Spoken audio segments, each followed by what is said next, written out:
মৃত্যুর পরে তার যেহেতু আত্মা এখন মুক্ত হয়ে গিয়েছে, এখন তার ক্ষমতা আরও বেড়ে গিয়েছে, কাজে কবরের সাথে আপনি কানেকশন রাখলে আরও অনেক ধরনের কল্যাণ আপনি লাভ করতে পারবেন, তাকে ডাকলে আপনি বিপদ উদ্ধার করতে পারবেন। এগুলো জঘন্য ধরনের বিদাত এবং শিরকি কাজ। এই 6টা বৈশিষ্ট্য শরীয়তের সাথে না মিললে বিদাত হয়ে যায়। উপলক্ষ, শ্রেণী, পরিমাণ, পদ্ধতি, স্থান, সময়, 6টা জিনিস, এই সব একদম পার বেদাত, মানে একদম ভিত্তি, মানে জাল হাদিসও না এটার ব্যাপারে। নামাজ পড়ে না কিন্তু নিয়ামল কোরআন পড়ে।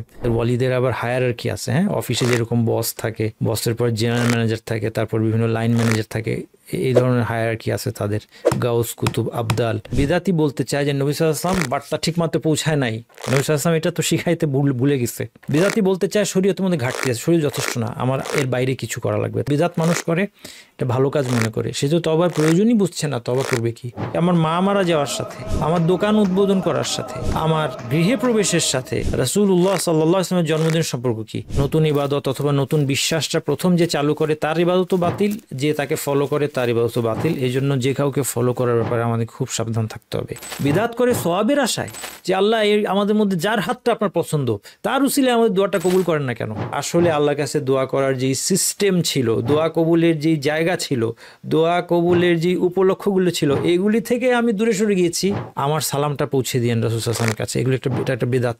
কাকে ফলো করব? রাসূলুল্লাহ সাল্লাল্লাহু আলাইহি ওয়াসাল্লাম। এই কথাটা আমার খুব প্রিয়। তিনি বলছেন বিদাতি যতই কঠোর সাধনা করে ততই সে আল্লাহ থেকে দূরে সরে যায়, যত বেশি পরিশ্রম তত বেশি দূরে। এই কথাটা দেখেন, অমূল্য একটা কথা, হার্টের মধ্যে লিখে রাখেন এবং মানুষকে বলবেন। নবী সাল্লাল্লাহু আলাইহি ওয়াসাল্লাম সাহাবীদের যুগে কোনো কিছু যদি দিন না হয়, ধর্ম অংশ না হয়ে থাকে, আজকে সেটা ধর্মের অংশ হবে না। আলহামদুলিল্লাহ রাব্বিল আলামিন ওয়া সাল্লাল্লাহু ওয়াসাল্লাম আলা নবিয়িনা মুহাম্মদ ওয়া আলা আলিহি ওয়া সাহবিহি আজমাইন। আমাদের আজকের আলোচনাটা অত্যন্ত গুরুত্বপূর্ণ একটা টপিক নিয়ে। ইমাম নওয়াবীর 40 হাদিস, আমি ইতিমধ্যে আপনাদেরকে বলেছি যে এই 40 হাদিস সংকলনের একটা গুরুত্বপূর্ণ বিষয় হচ্ছে প্রত্যেকটা হাদিসের মধ্যে দ্বীনের এক একটা মূলনীতিকে অন্তর্ভুক্ত করা হয়েছে। সংকলনটা এমন যে প্রত্যেকটা হাদিস আমাদেরকে দ্বীনের এক একটা দিক সম্পর্কে জানায়। এই জন্য দ্বীন ইসলাম সম্পর্কে একটা কম্প্রিহেন্সিভ ধারণা পাওয়ার জন্য এই হাদিস সংকলনের কোনো বিকল্প নেই। এটা শুধু ইসলাম সম্পর্কে জেনারেল নলেজ না, বরং এটা আমাদের এই জিনিসগুলো জানা, এই মূলনীতিগুলো জানা, এটা আমাদের জীবন মরণের প্রশ্ন, বরং জীবন মরণের চেয়েও গুরুত্বপূর্ণ প্রশ্ন, কারণ এটা জান্নাত জাহান্নামের প্রশ্ন। এই 40টি হাদিসের মধ্যে যে সমস্ত মূলনীতিগুলো আছে, কেউ যদি চায় যে আরও অল্প কিছু হাদিসের মধ্যে সবচেয়ে গুরুত্বপূর্ণ, এর মধ্যেও সবচেয়ে গুরুত্বপূর্ণ মূলনীতিগুলোকে অন্তর্ভুক্ত আমরা করব। যদি কেউ চায় যে 10টি হাদিসের মধ্যে আমরা নিয়ে আসব, তাহলে এই 10টি হাদিসের মধ্যে আমাদের এই আজকের হাদিসটা থাকবে। কেউ যদি বলে যে না, আমি 3টি হাদিসের মধ্যে গোটা দিনকে প্রকাশ করতে চাই, তাহলে এর মধ্যেও আমাদের আজকের যে হাদিসটা 5 নম্বর হাদিস, সেই হাদিসটা থাকবে। এবং সবচেয়ে সংক্ষিপ্ততম কেউ যদি বলে যে আমি 2টা বিষয়ের মধ্যে, 2টা হাদিসের মধ্যে পুরা দিনকে অন্তর্ভুক্ত করে ফেলতে চাই, তাহলে এর মধ্যে আমাদের আজকের আলোচ্য হাদিসটা আসবে। কারণ এর চেয়ে কম কিছু হতে পারে না। আমাদের দিনের ফাউন্ডেশন হচ্ছে এই সাক্ষ্য দেয়া যে লা ইলাহা ইল্লাল্লাহ, আল্লাহ ছাড়া ইলাহ নেই।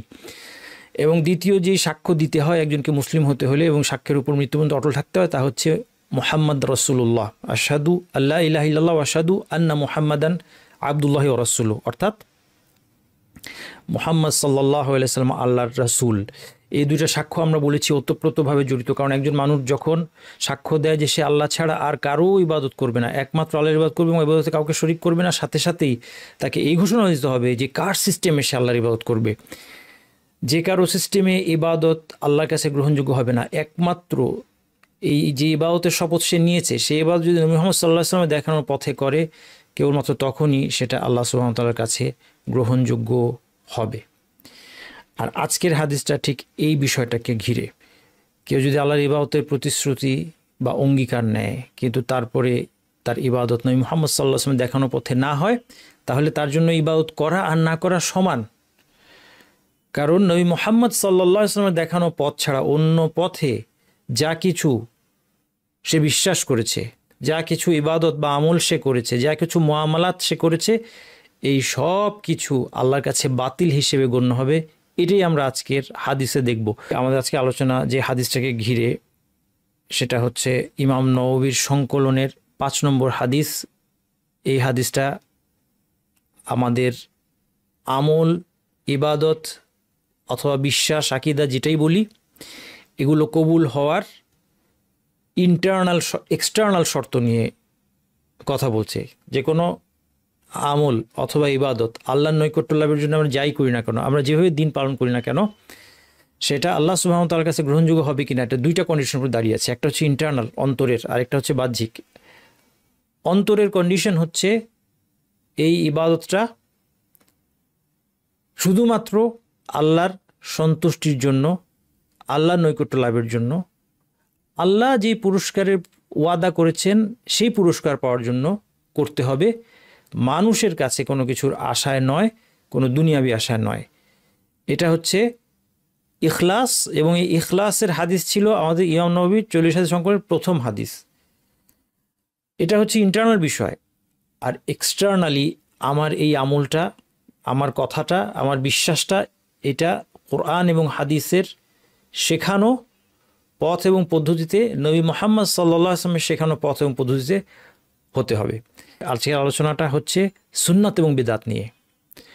প্রথম দিনের আলোচনাটা, প্রথম হাদিসের আলোচনাটা আমাদের ছিল ইখলাস এবং শিরক নিয়ে।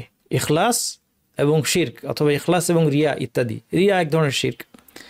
আর আজকের আলোচনাটা হচ্ছে আমাদের সুন্নাত এবং বিদআত নিয়ে। এই দুইটা হচ্ছে আমাদের দিনের মূল ফাউন্ডেশন। ইখলাস ভার্সেস শিরক, আরেকটা হচ্ছে সুন্নাত ভার্সেস বিদআত।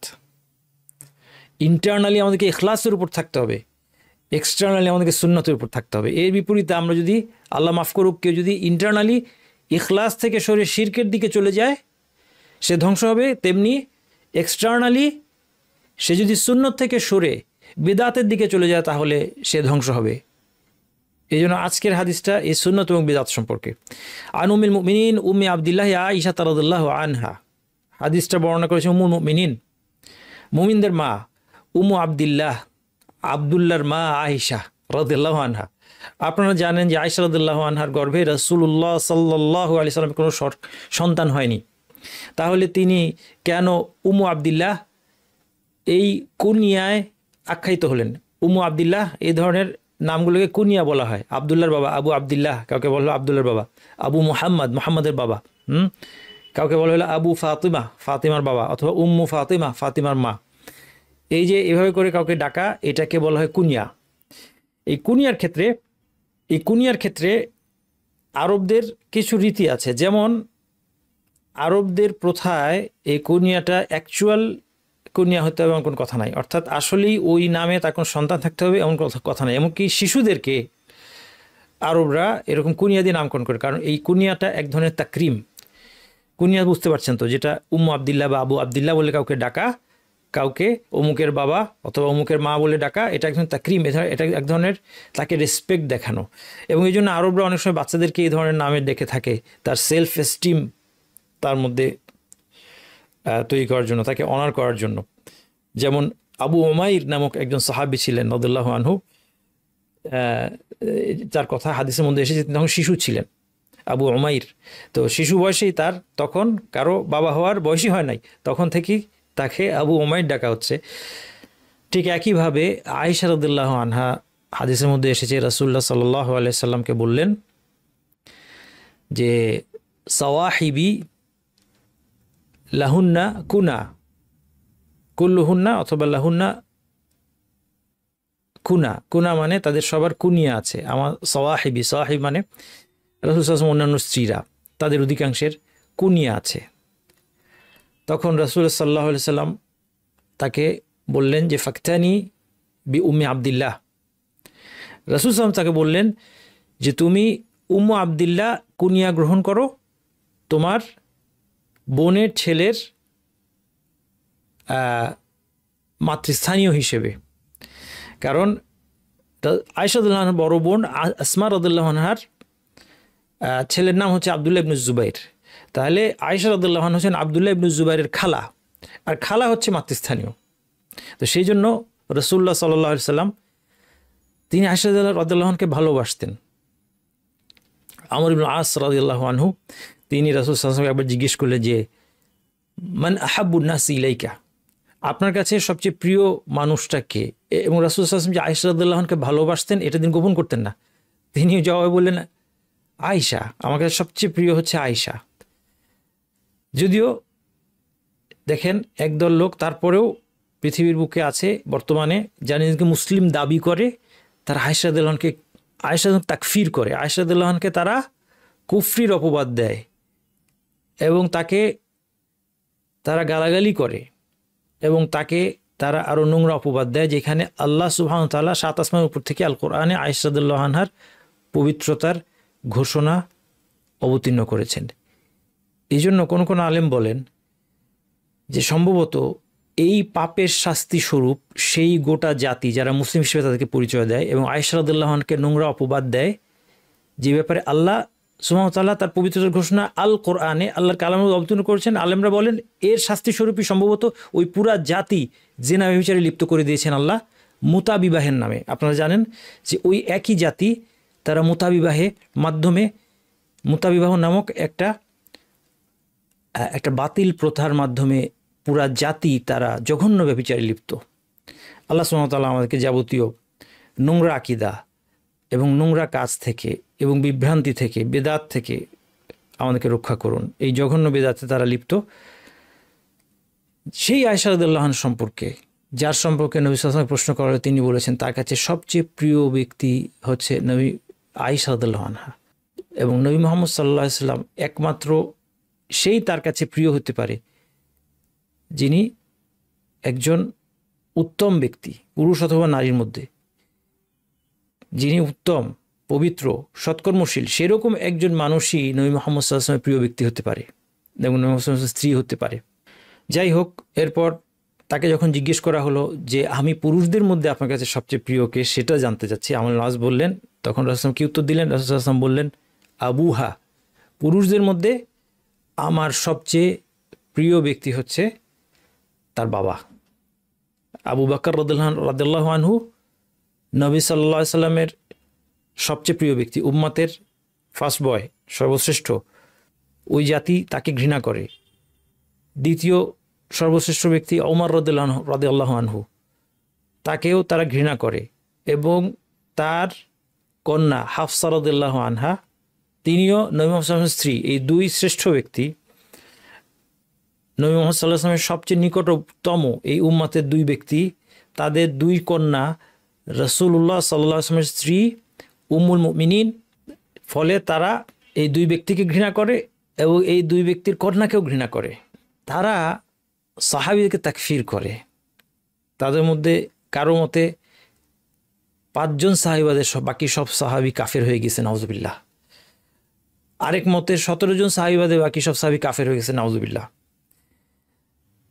এই যে দাবিগুলো তারা করে, এর পিছনে তাদের মূল কারণ কি জানেন? এই মূল কারণটা জানা দরকার, কারণ এই জিনিসগুলো আপনারা না জানলে তাদেরকে মূল্যায়ন করতে গিয়ে আমাদের ভুল হয়ে যাবে। আর তাদেরকে মূল্যায়ন করতে গিয়ে যদি আমাদের ভুল হয়, তাহলে আমরা আমাদের নিজেদের দিনের উপর বিপদ ডেকে আনব।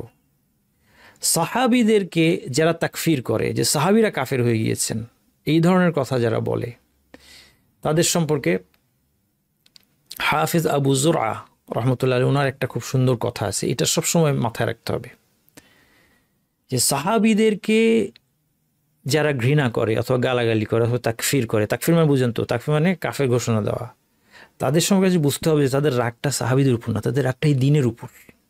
ইসলাম ধর্মটাকে তারা ঘৃণা করে, তাদের এটা আলাদা ধর্ম, এবং তারা নিজের মুসলিম পরিচয় দিতে চাইলেও তাদের এটা আলাদা ধর্ম, এবং তারা ইসলাম ধর্মটাকে ঘৃণা করে। আর ইসলাম ধর্মকে যদি কেউ ঘৃণা করে, তাহলে সে ইসলামের সাথে শত্রুতা করবে। ইসলামকে সবচেয়ে বেশি যদি ক্ষতিগ্রস্ত কেউ করতে চায়, সে অবশ্যই তার আক্রমণের লক্ষ্যবস্তু হিসেবে সাহাবীদেরকে বেছে নেবে। কেন? কারণ একমাত্র সাহাবীদেরকে আক্রমণ করলেই আপনি ইসলামের নামে একটা নতুন ধর্ম বানাতে পারবেন। তারা ইসলামকে ঘৃণা করে, তারা ইসলাম চায় না, তারা তাদের নিজস্ব একটা অন্য ধর্ম চায়, কিন্তু নিজেদেরকে মুসলিম পরিচয় দিতে চায়। তাদের একমাত্র উপায় হচ্ছে সাহাবীদেরকে অ্যাটাক করা। কারণ কোরআন হাদিস আমরা কার মাধ্যমে পেয়েছি? বলেন কার মাধ্যমে কোরআন হাদিস পৌঁছেছে আমাদের কাছে? আজকে পর্যন্ত আমরা যে কোরআন তেলাওয়াত করছি, হাদিস তো থাকলোই, আমরা যে কোরআন তেলাওয়াত করছি, আপনারা কি জানেন যে আমরা সাহাবীদের সনদে কোরআন তেলাওয়াত করি? আমরা আলী ইবনু মাসউদ, উবাই বিন কাব, যায়েদ বিন সাবিত, আবু মুসা আল আশআরী রাদিয়াল্লাহু আনহু আজমাইন, তাদের সনদে এবং আরও অন্যান্য সাহাবীদের সনদে আমরা কোরআন তেলাওয়াত করি। সমস্ত হাদিস আমাদের কাছে এসেছে সাহাবীদের মাধ্যমে। আয়েশা রাদিয়াল্লাহু আনহার থেকে 2000 হাদিস, তার একার থেকে 2000 হাদিস বর্ণিত হয়েছে। এর বিপরীতে ওই জাতি তারা কোনো ইসনাদে বিশ্বাস করে না, তারা কোনো সনদে বিশ্বাস করে না। তাদের যা কিছু তারা ইসলামের বিরুদ্ধে বলে, তাদের একটার কথার পক্ষে রাসূল সাল্লাল্লাহু আলাইহি ওয়াসাল্লাম থেকে কোনো সনদই নাই। তাদের সমস্ত বর্ণনা পরবর্তী যুগে তাদের মন গড়া ইমামদের উদ্ধৃতি দিয়ে তারা বলে, কোনো সনদ নাই রাসূল সাল্লাল্লাহু আলাইহি ওয়াসাল্লাম পর্যন্ত, না আছে কোরআনের সনদ, না আছে হাদিসের সনদ। এই জন্য তারা ইসলামের প্রতি বিদ্বেষ বশত ইসলামকে ধ্বংস করার জন্য সাহাবীদেরকে আক্রমণের লক্ষ্য হিসেবে বেছে নিয়েছে। এবং এই জন্য সাহাবীদের মধ্যে যে যত উপরে, সে আবু বকর এবং ওমর তাদের কাছে সবচেয়ে পছন্দ। এবং তার দুই কন্যা যারা দুনিয়া এবং আখিরাতে রাসূলুল্লাহ সাল্লাল্লাহু আলাইহি ওয়াসাল্লামের স্ত্রী হবে, তাদেরকে উম্মুল মুমিনিন হিসেবে ঘোষণা দেওয়া হয়েছে। তাদেরকে তারা, এই দুজন মহিষী নারীকে তারা আক্রমণের লক্ষ্যবস্তু হিসেবে বাছাই করেছে। কিন্তু আমাদের কষ্ট অবশ্যই লাগবে, কিন্তু এটার মধ্যে একটা আনন্দের দিক আছে। কি জানেন? এই কথাটা আয়েশা রাদিয়াল্লাহু আনহা থেকে বর্ণিত আছে। যখন আয়েশা রাদিয়াল্লাহু আনহাকে বলা হয়েছিল যে একদল লোক আবু বকর ওমরকে গালি দিচ্ছে, অকল্পনীয় বিষয়, কিভাবে কেউ আবু বকর ওমরের মতো উম্মতের শ্রেষ্ঠ দুই ব্যক্তি, যাদের জান্নাতের নিশ্চয়তা নাজিল হয়েছে হাদিসের মাধ্যমে, তাদের গালি দেয়। আয়েশা রাদিয়াল্লাহু আনহা বললেন যে তোমাদের অবাক হওয়ার তো কিছু নাই। তারা মারা যাওয়ার পর তাদের আমল বন্ধ হয়ে গিয়েছিল, কিন্তু আল্লাহ চাইলেন যেন তাদের আমল জারি থাকে। এই জন্য এমন একদল লোককে দাঁড় করিয়ে দিয়েছেন যা তাদের গালাগালি করবে, ফলে আখিরাতে তাদের সমস্ত সওয়াব এই আবু বকর ওমরের আমল নামে চলে যাবে। হয়তোবা তাদের এত সওয়াবের প্রয়োজন নাই, তাও চলে যাবে। এবং তাদের যদি কোনো তর্কের খাতিরে আমরা ধরে নিই কোনো গুনাহ থেকে থাকে যেটা মাফ হয় নাই, এটাও আমরা ভাবতে পারি না যে তাদের কোনো গুনাহ রয়ে গেছে যেটা মাফ হয় নাই, যদি ধরে নেওয়া হয় তাহলে সেটা এই সমস্ত লোকদের উপর চাপিয়ে দেওয়া হবে।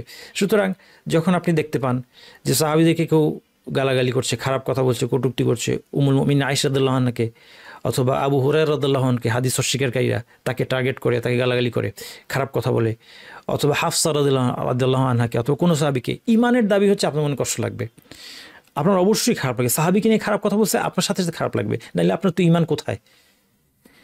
এবং এই খারাপ লাগার ক্ষেত্রে আপনার সান্ত্বনা হচ্ছে আল্লাহ সুবহানাহু ওয়া তাআলা তাদের আমলনামাকে এবং তাদের মর্যাদাকে আরও ভারী করতে চেয়েছেন।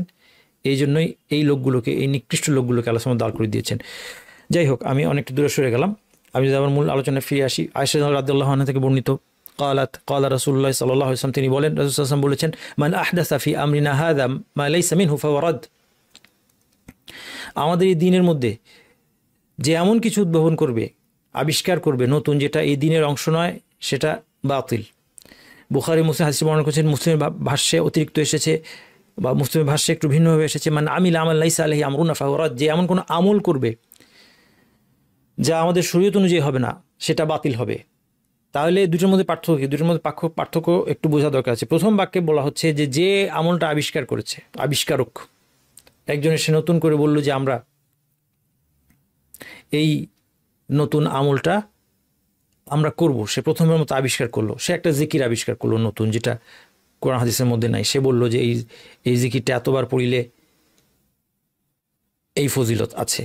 সে নিজে বানিয়েছে, একদম বানিয়েছে। হ্যাঁ, আমরা আজকে দেখব, আপনাদেরকে কিছু বইয়ের স্ক্রিনশট দেখাবো, বাংলাদেশে এই বই খুব চলে, সেখানে দেখাবো, আপনারা দেখলে মজা পাবেন। আমার মনে হয় আপনাদেরও ধারণা নাই যে এরকম জিনিস, মানুষ এরকম জিনিসের মধ্যে ডুবে থাকতে পারে। আমি যদি আপনাকে না দেখাই, আপনার কাছে মনে হবে যে ওস্তাদ এগুলা মানে কাল্পনিক বিষয় নিয়ে আলোচনা করছে। কিন্তু আপনাকে আমি দেখিয়ে দিব, আপনাকে দেখিয়ে দিব যে এই বই কিভাবে বিক্রি হচ্ছে, এখন পর্যন্ত অনলাইনে বিক্রি হচ্ছে, এবং বিক্রি হচ্ছে হয়তোবা যারা বিক্রি করছে তারা হয়তো এমন লোকদের সাথে সংশ্লিষ্ট যারা আপাত দৃষ্টিতে, বা আমরা তাদেরকে দিনদা বলেই জানি।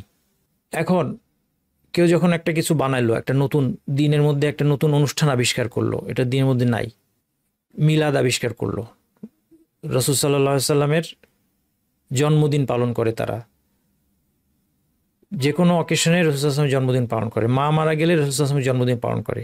দেখেন আমাদের আকলটা কত নিচে নেমে গেলে একটা মানুষ করতে পারে। একটা মানুষকে মনে হয় না যে আমার মা মারা যাওয়ার সাথে রাসূল সাল্লাল্লাহু আলাইহি সাল্লামের জন্মের কি সম্পর্ক? ওই দিনটা জন্মদিন কিনা, যেই দিনটা অ্যাকচুয়ালি জন্মদিন দাবি করে 12 রবিউল আউয়াল, সেই দিনটা জন্মদিন কিনা, এটা নিয়েই মতভেদ আছে। এটা হিস্টোরিক্যালি প্রিজার্ভড হয় নাই। কেন? কারণ এটার কোনো গুরুত্ব নাই, সাহাবীরা এটা প্রিজার্ভ করেন নাই। রাসূল সাল্লাল্লাহু আলাইহি ওয়াসাল্লামের জন্মদিনটা কোন দিন এটার কোনো গুরুত্ব নাই, শুধু জানা আছে এটা সোমবার, এবং সেই জন্য রাসূলুল্লাহ সাল্লাল্লাহু আলাইহি ওয়াসাল্লাম সোমবারে রোজা রাখতেন। সোমবারে রোজা রাখা ভালো কাজ, সুন্নাহ, আপনি রোজা রাখেন। সেটা 12ই রবিউল আউয়াল কিনা এটা ইসনাদের মাধ্যমে কোনো নিশ্চিত প্রমাণ নাই। হিস্টোরিক্যালি বলা হয় 12ই রবিউল আউয়াল বলা হয়, 9ই রবিউল আউয়াল বলা হয়। এখন এই যে মিলাদুন নবী যারা আবিষ্কার করলো যে আমরা এটা পালন করব, হিস্টোরিক্যালি দেখা যায় যে শ্রেষ্ঠ 3 প্রজন্ম চলে যাওয়ার পর নবী সাল্লাল্লাহু আলাইহি ওয়াসাল্লাম মৃত্যুর হয়তো 600 বছর পরে, 600 হিজরিতে বা 500 শতকে বা 600 শতকে, সেরকম সময় গিয়ে এগুলো আবিষ্কার করা হয়েছে। এর আগ পর্যন্ত এর কোনো অস্তিত্বই ছিল না। রাসূল সাল্লাল্লাহু আলাইহি ওয়াসাল্লামের মিলাদুন নবী উদযাপন, আচ্ছা এটা তো গেল যদি ওই দিন কেউ উদযাপন করে। এরপর মানুষ আমরা আরও কত নির্বোধ হয়ে গেলে এখন মা মারা গিয়েছে আমি মিলাদ করলাম। একবার কি আমরা চিন্তা করি না? এইটুকু তো কেউ চিন্তা করতে পারতো যে আমার মা মারা যাওয়ার সাথে, আমার দোকান উদ্বোধন করার সাথে, আমার গৃহে প্রবেশের সাথে রাসূলুল্লাহ সাল্লাল্লাহু আলাইহি ওয়াসাল্লামের জন্মদিনের সম্পর্ক কি? কেউ মারা যাওয়ার সাথে এটা সম্পর্ক কি? মারা যাওয়া তো একটা দুঃখের ইভেন্ট। তাহলে কি রাসূল সাল্লাল্লাহু আলাইহি ওয়াসাল্লামের জন্মের কারণে আমি আজকে দুঃখ উদযাপন করছি? যে এটা প্রথম আবিষ্কার করলো, তারপরে একটা দরুদ আবিষ্কার করলো। অনেক বানোয়াট দরুদ আছে আমাদের সমাজে, অনেক বানোয়াট জিকির আজকার আছে, এগুলো উদাহরণ দিচ্ছি। অনেক ধরনের অনুষ্ঠান আছে, হ্যাঁ, মৃত্যুর পরে 4 দিন, তারপরে 40 আবিষ্কার করলো। প্রথম যে আবিষ্কার করলো যে 4 দিনের মাথায় এটা করতে হবে, 40 দিনের মাথায় এটা করতে হবে, তার এই আমলটা বাতিল, প্রত্যাখ্যাত হবে। এটা হচ্ছে প্রথম বাক্যের কথা। প্রথম বাক্য বলেছে মান আহদাসা, যে এটা আবিষ্কার করেছে, স্টার্ট করেছে, ইনভেন্ট করেছে।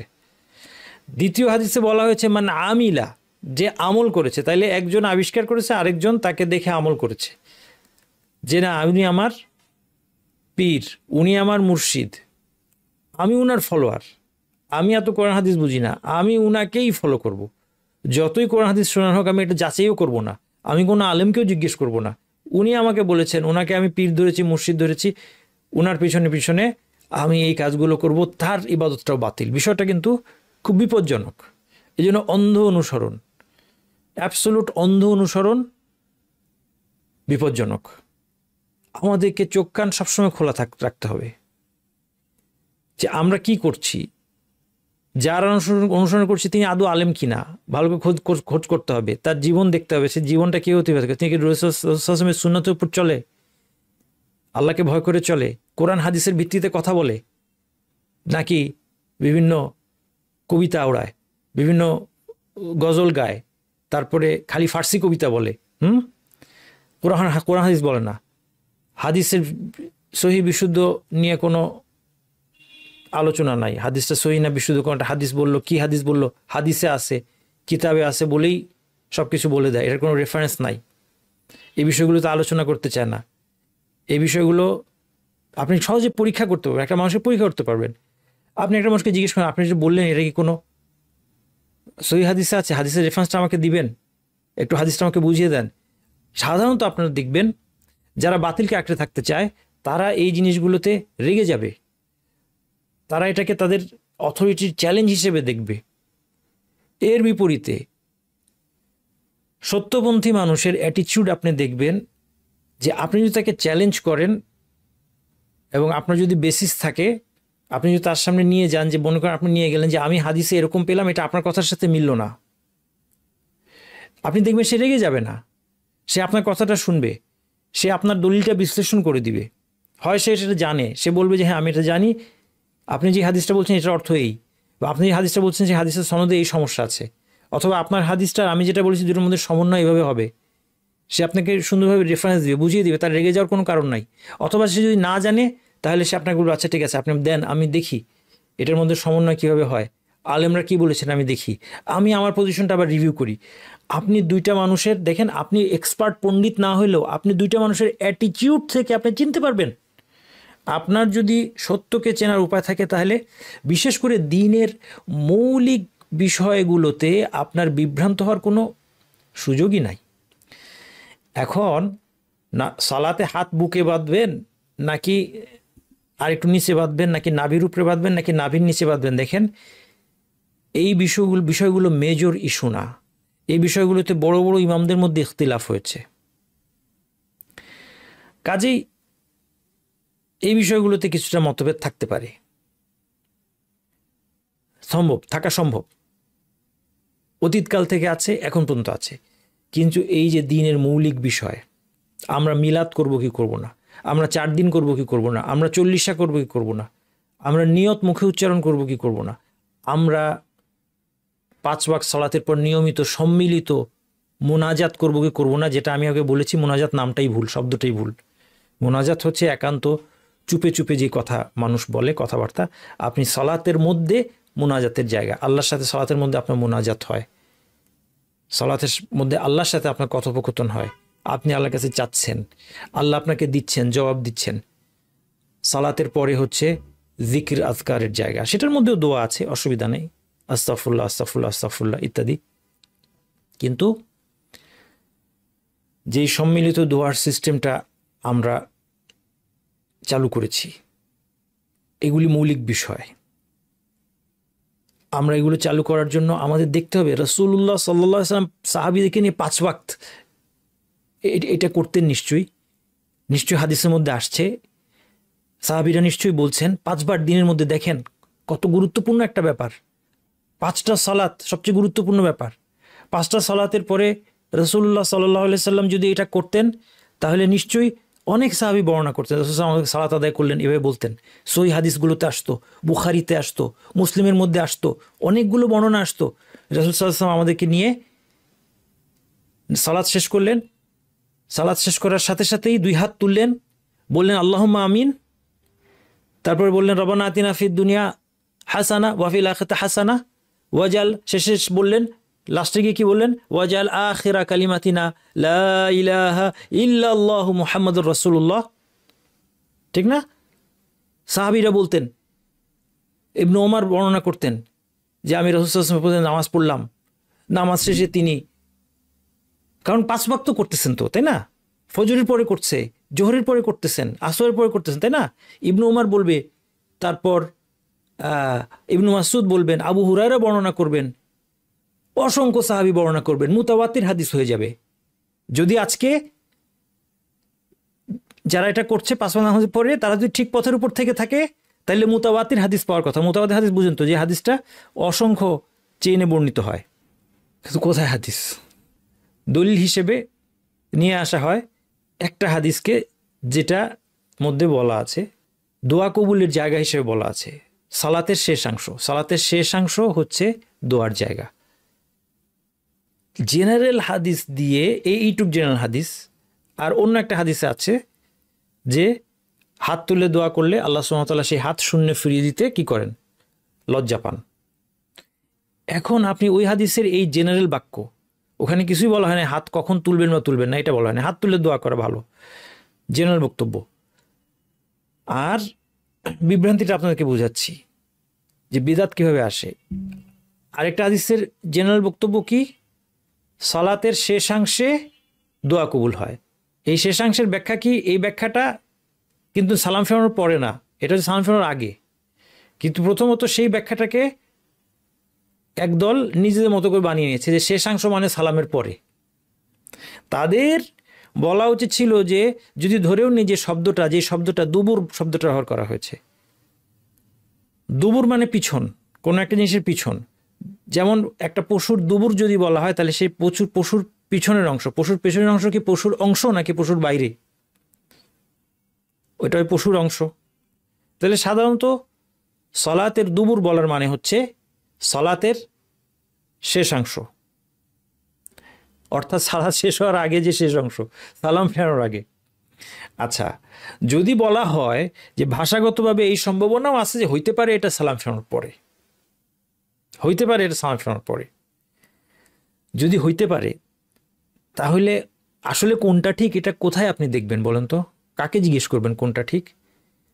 খুব স্বাভাবিক কথা হচ্ছে আপনি দেখবেন, আচ্ছা ঠিক আছে, কোনটা ঠিক বোঝার জন্য আমরা রাসূল সাল্লাল্লাহু আলাইহি ওয়াসাল্লাম সাহাবীদের আমল দেখি, তাইলে তো বুঝে ফেলবো আমরা। কারণ রাসূল সাল্লাল্লাহু আলাইহি ওয়াসাল্লামের কাজ তো ব্যাখ্যা করে দেওয়া। তিনি তো একটা জেনারেল হাদিস যেটার 2টা সম্ভাবনা হয়, এটা বলে দিয়ে ক্ষান্ত থাকবেন না, তারপরে দেখিয়ে দিবেন। কোনো হাদিসে ওইখানে সব হাদিসে আমরা পাচ্ছি রাসূল সাল্লাল্লাহু আলাইহি ওয়াসাল্লাম সালাতের পর কী করতেন, আজকার পড়তেন, ঘুরে বসতেন সাহাবীদের দিকে। কোনো হাদিসের মধ্যে পাচ্ছি না সবাইকে নিয়ে কিবলার দিকে ঘুরে 2 হাত তুললেন, বললেন আল্লাহুম্মা আমিন, দোয়া করলেন রব্বানা আতিনা ফিদ দুনিয়া হাসান, শেষে গিয়ে বললেন ওয়াজআল আখিরা কালিমাতিনা ইনদাল মাউতি লা ইলাহা ইল্লাল্লাহু মুহাম্মাদুর রাসূলুল্লাহ। কোথাও পাচ্ছি না। তাহলে বোঝা গেল এর বিপরীতে পাচ্ছি কি, সালাম ফেরানোর আগে দোয়া করতে উৎসাহ দেওয়া হয়েছে, বলা হয়েছে যে এখানে দোয়া কবুল হয়। তাতে করে সালাতের শেষাংশে দোয়া কবুল হয় কথার মানে কি ক্লিয়ার হয়ে গেল, এটা সালাতের বাইরে না, এটা সালাতের মধ্যে। বিদআত কীভাবে আসে আপনাদের বোঝানোর জন্য এতগুলো কথা বললাম। তাইলে মোট কথা এই হাদিস থেকে আমরা পেলাম যে যে বেদাতটা প্রথম আবিষ্কার করে, দ্বীনের মধ্যে নতুন প্রথাটা, নতুন ইবাদত অথবা নতুন বিশ্বাসটা প্রথম যে চালু করে, তার ইবাদতও বাতিল, যে তাকে ফলো করে তার ইবাদতও বাতিল। এই জন্য যে কাউকে ফলো করার ব্যাপারে আমাদের খুব সাবধান থাকতে হবে। আমাদের সাধারণ মানুষকে সবসময় আল্লাহর কাছে হেদায়েত চাইতে হবে যে আল্লাহ আমাদেরকে যে সমস্ত আলেম ওলামা কোরআন সুন্নাহর উপর আছেন এবং সঠিক জ্ঞান মানুষকে দিচ্ছেন, তাদেরকে আমরা চিনতে পারি, তাদেরকে অনুসরণ করতে পারি। বিশেষ করে দ্বীনের মৌলিক বিষয়, খুঁটিনাটি মাসালা যেটা আমি বললাম, এগুলিতে ফিকহি মাসালা, এখানে একটু মতভেদ হয়ে গেলে ইনশাল্লাহ অসুবিধা নাই, কিন্তু দ্বীনের মৌলিক বিষয় যদি মতভেদ হয়ে যায় সমস্যা। আসেন এবার ভালো করে সিট বেল্ট বেঁধে নেন, এবার কিন্তু আসল আলোচনা শুরু, এবং আমার দ্রুত যেতে হবে আমাদের। হ্যাঁ, আমরা দ্রুত যাব। বিদআত সম্পর্কে সব মৌলিক বিষয়গুলো আমরা জানার চেষ্টা করব। আজকে আমরা জানবো বিদআতের সংজ্ঞা। বিদআতের সংজ্ঞা বলতে সংজ্ঞা মুখস্থ করার জন্য, প্র্যাকটিক্যালি বিদআত চেনার জন্য বিদআতের সংজ্ঞা আমরা দেখব। বিদআতের টাইপগুলো দেখব প্র্যাকটিক্যালি বিদআতকে চেনার জন্য। এরপর 6টা কারণে কোনো একটা কাজ বিদআতে পরিণত হয়ে যায়, এটা আমরা দেখব। এরপর আমরা দেখব প্র্যাকটিক্যাল কিছু বিদআতের এক্সাম্পল, এবং সর্বশেষ দেখব বিদআতের কুফল। আপনারা বিদআত সম্পর্কে একটা খুব সুন্দর আলোচনা পাবেন ডক্টর ইমাম হোসেন।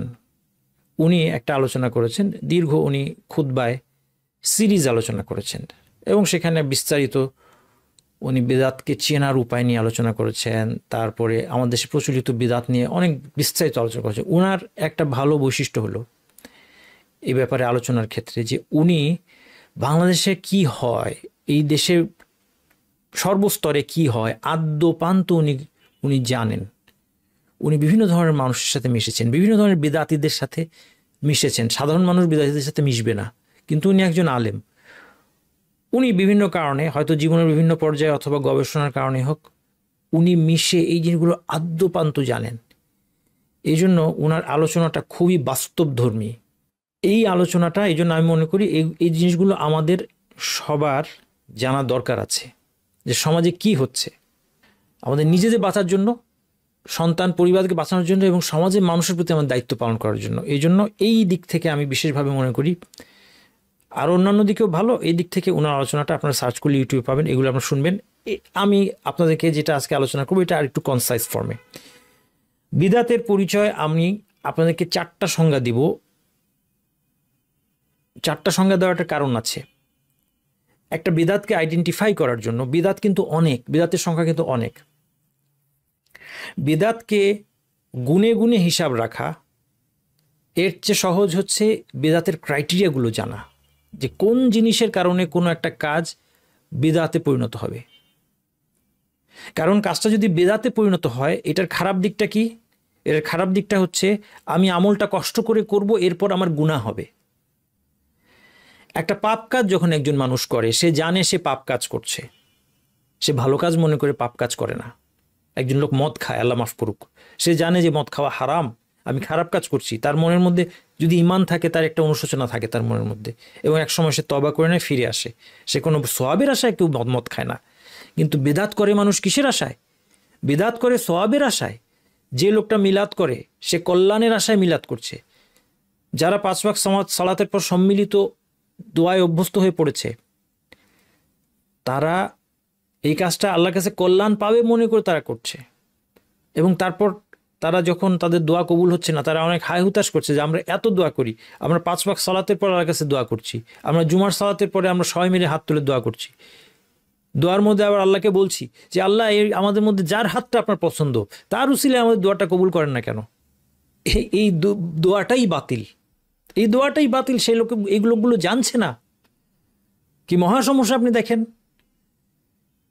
আমরা মনে করছি তো এই যে এখানে দোয়া করার মনে করছি এটা তো আমার দোয়া করার জায়গা, কতগুলো ক্ষতি আপনি দেখেন।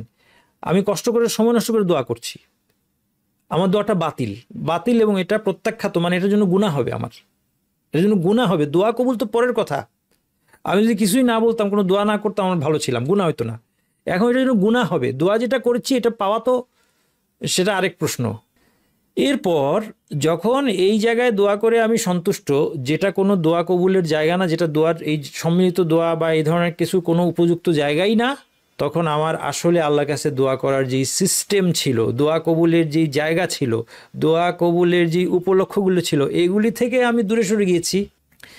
এই জন্য বিদাত আইডেন্টিফাই করা খুব দরকার। আমরা চারটা পরিচয় হিসেবে চারটা জিনিস আমরা বলবো যেটা আমাদেরকে বিদাতকে চিনতে সাহায্য। প্রথম হচ্ছে দিনের মধ্যে নতুন করে উদ্ভাবিত বিষয়, যেটা দিনের মধ্যে ছিল না, কেউ নতুন করে আবিষ্কার করলো। সেটা কোনো বিশ্বাস হতে পারে, যেমন কেউ বললো আল্লাহ সর্বত্র বিরাজমান, আল্লাহ অমনি প্রেজেন্ট, ইংরেজিতে বলে অমনি প্রেজেন্ট, বাংলায় বলে সর্বত্র বিরাজমান। এই কথাটা কোরআন হাদিসে কোথাও বলা হয় না, নতুন করে একজন উদ্ভাবন করলো, নতুন একটা আমল কেউ উদ্ভাবন করলো,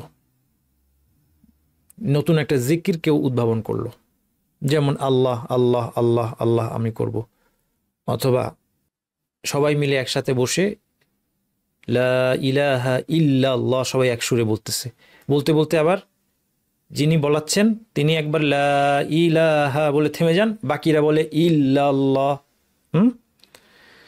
তারপর আবার ইল্লাল্লাহ ইল্লাল্লাহ, এটা চলতে থাকে। এই যে একটা জিনিস নতুন করে আসলো, এগুলি হচ্ছে দিনের মধ্যে নতুন উদ্ভাবিত বিষয়, এটা আমরা বুঝতে পারলাম। আচ্ছা, আমরা যদি দ্বিতীয় সংজ্ঞাটা দেখি, যে কোনো নতুন বিশ্বাস, কথা বা কাজ যা আল্লাহর নৈকট্য লাভের জন্য করা হয়, অথচ এর সপক্ষে কোরআন হাদিস কিংবা সাহাবীগণের উপলব্ধি থেকে কোনো প্রমাণ পাওয়া যায় না। বিদআত কখন প্রযোজ্য হবে, এখানে একটা গুরুত্বপূর্ণ কথা আছে এই দ্বিতীয় সংজ্ঞায়। কোনো নতুন বিশ্বাস, কথা বা কাজ, এটা বিশ্বাস হতে পারে, উদাহরণ দিয়েছি, আরও দেখবো আমরা সামনে, কথা এবং বা কাজ হতে পারে যা আল্লাহর নৈকট্য লাভের জন্য করা হয়, অথচ এর সপক্ষে কোরআন হাদিস কিংবা সাহাবীগণের আন্ডারস্ট্যান্ডিং থেকে কোনো দলিল নাই।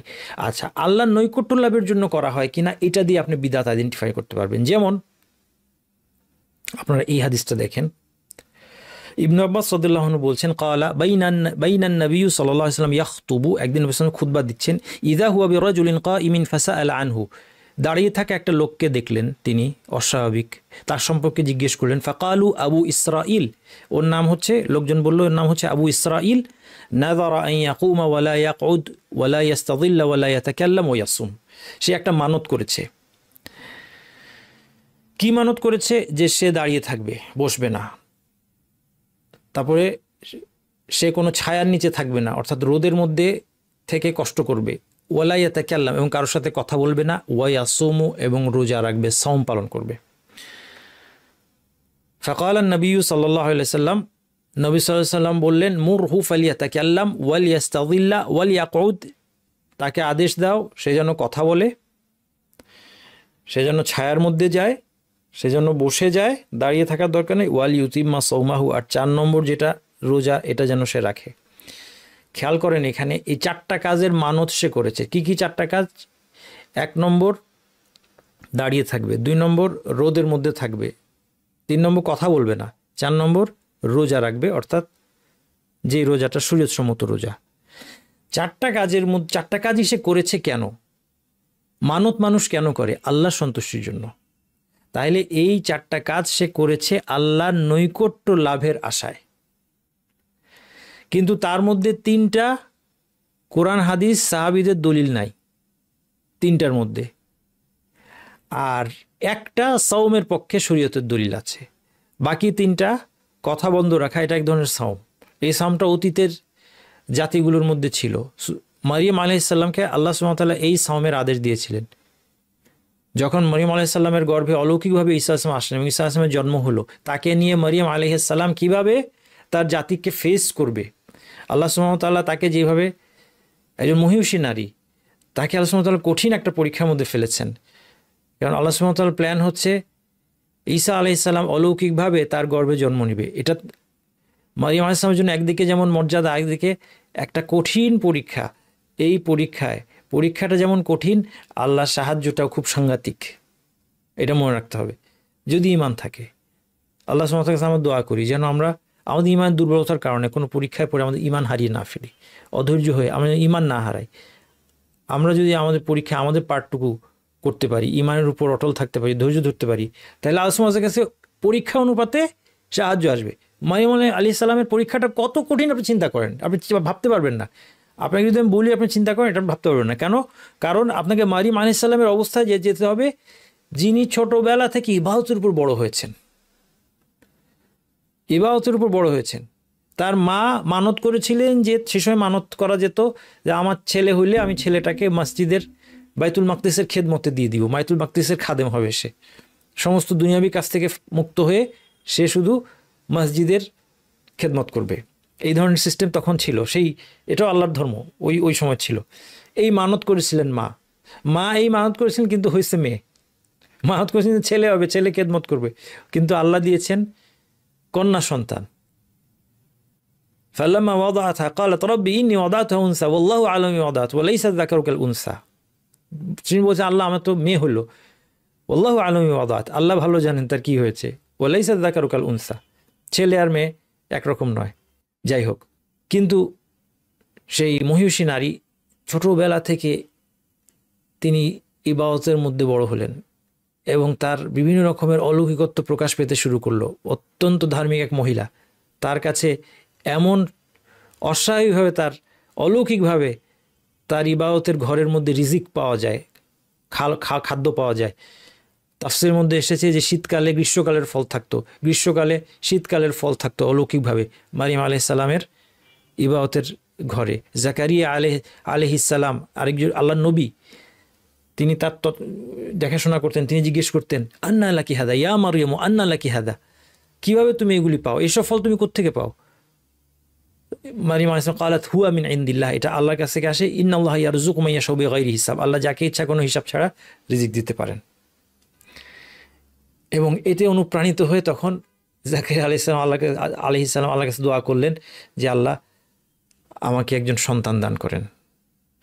মারিয়াম আলাইহিস সালামের প্রতি আল্লাহ সুবহানাহু ওয়া তাআলার যেই এই অলৌকিকত্ব দেখে তিনি আশান্বিত হয়ে তখন চিন্তা, মানে আমি বুঝাচ্ছি যে কত মহিষী নারী, এই মহিষী নারী যাকে কোনো পুরুষ স্পর্শ করে নাই, তার গর্ভে সন্তান চলে আসছে।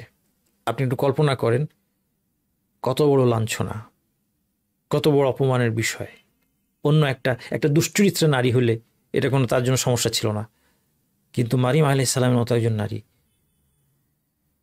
আল্লাহ সুবহানাহু ওয়া তাআলা তাকে প্রোটেক্ট করবেন। তাকে যে কঠিন পরীক্ষায় তিনি ফেলেছেন, এই পরীক্ষার জন্য আল্লাহ সুবহানাহু ওয়া তাআলা তাকে বাছাই করেছেন, কারণ তার এই পরীক্ষার মধ্যে দিয়ে তার মর্যাদা বৃদ্ধি পাবে।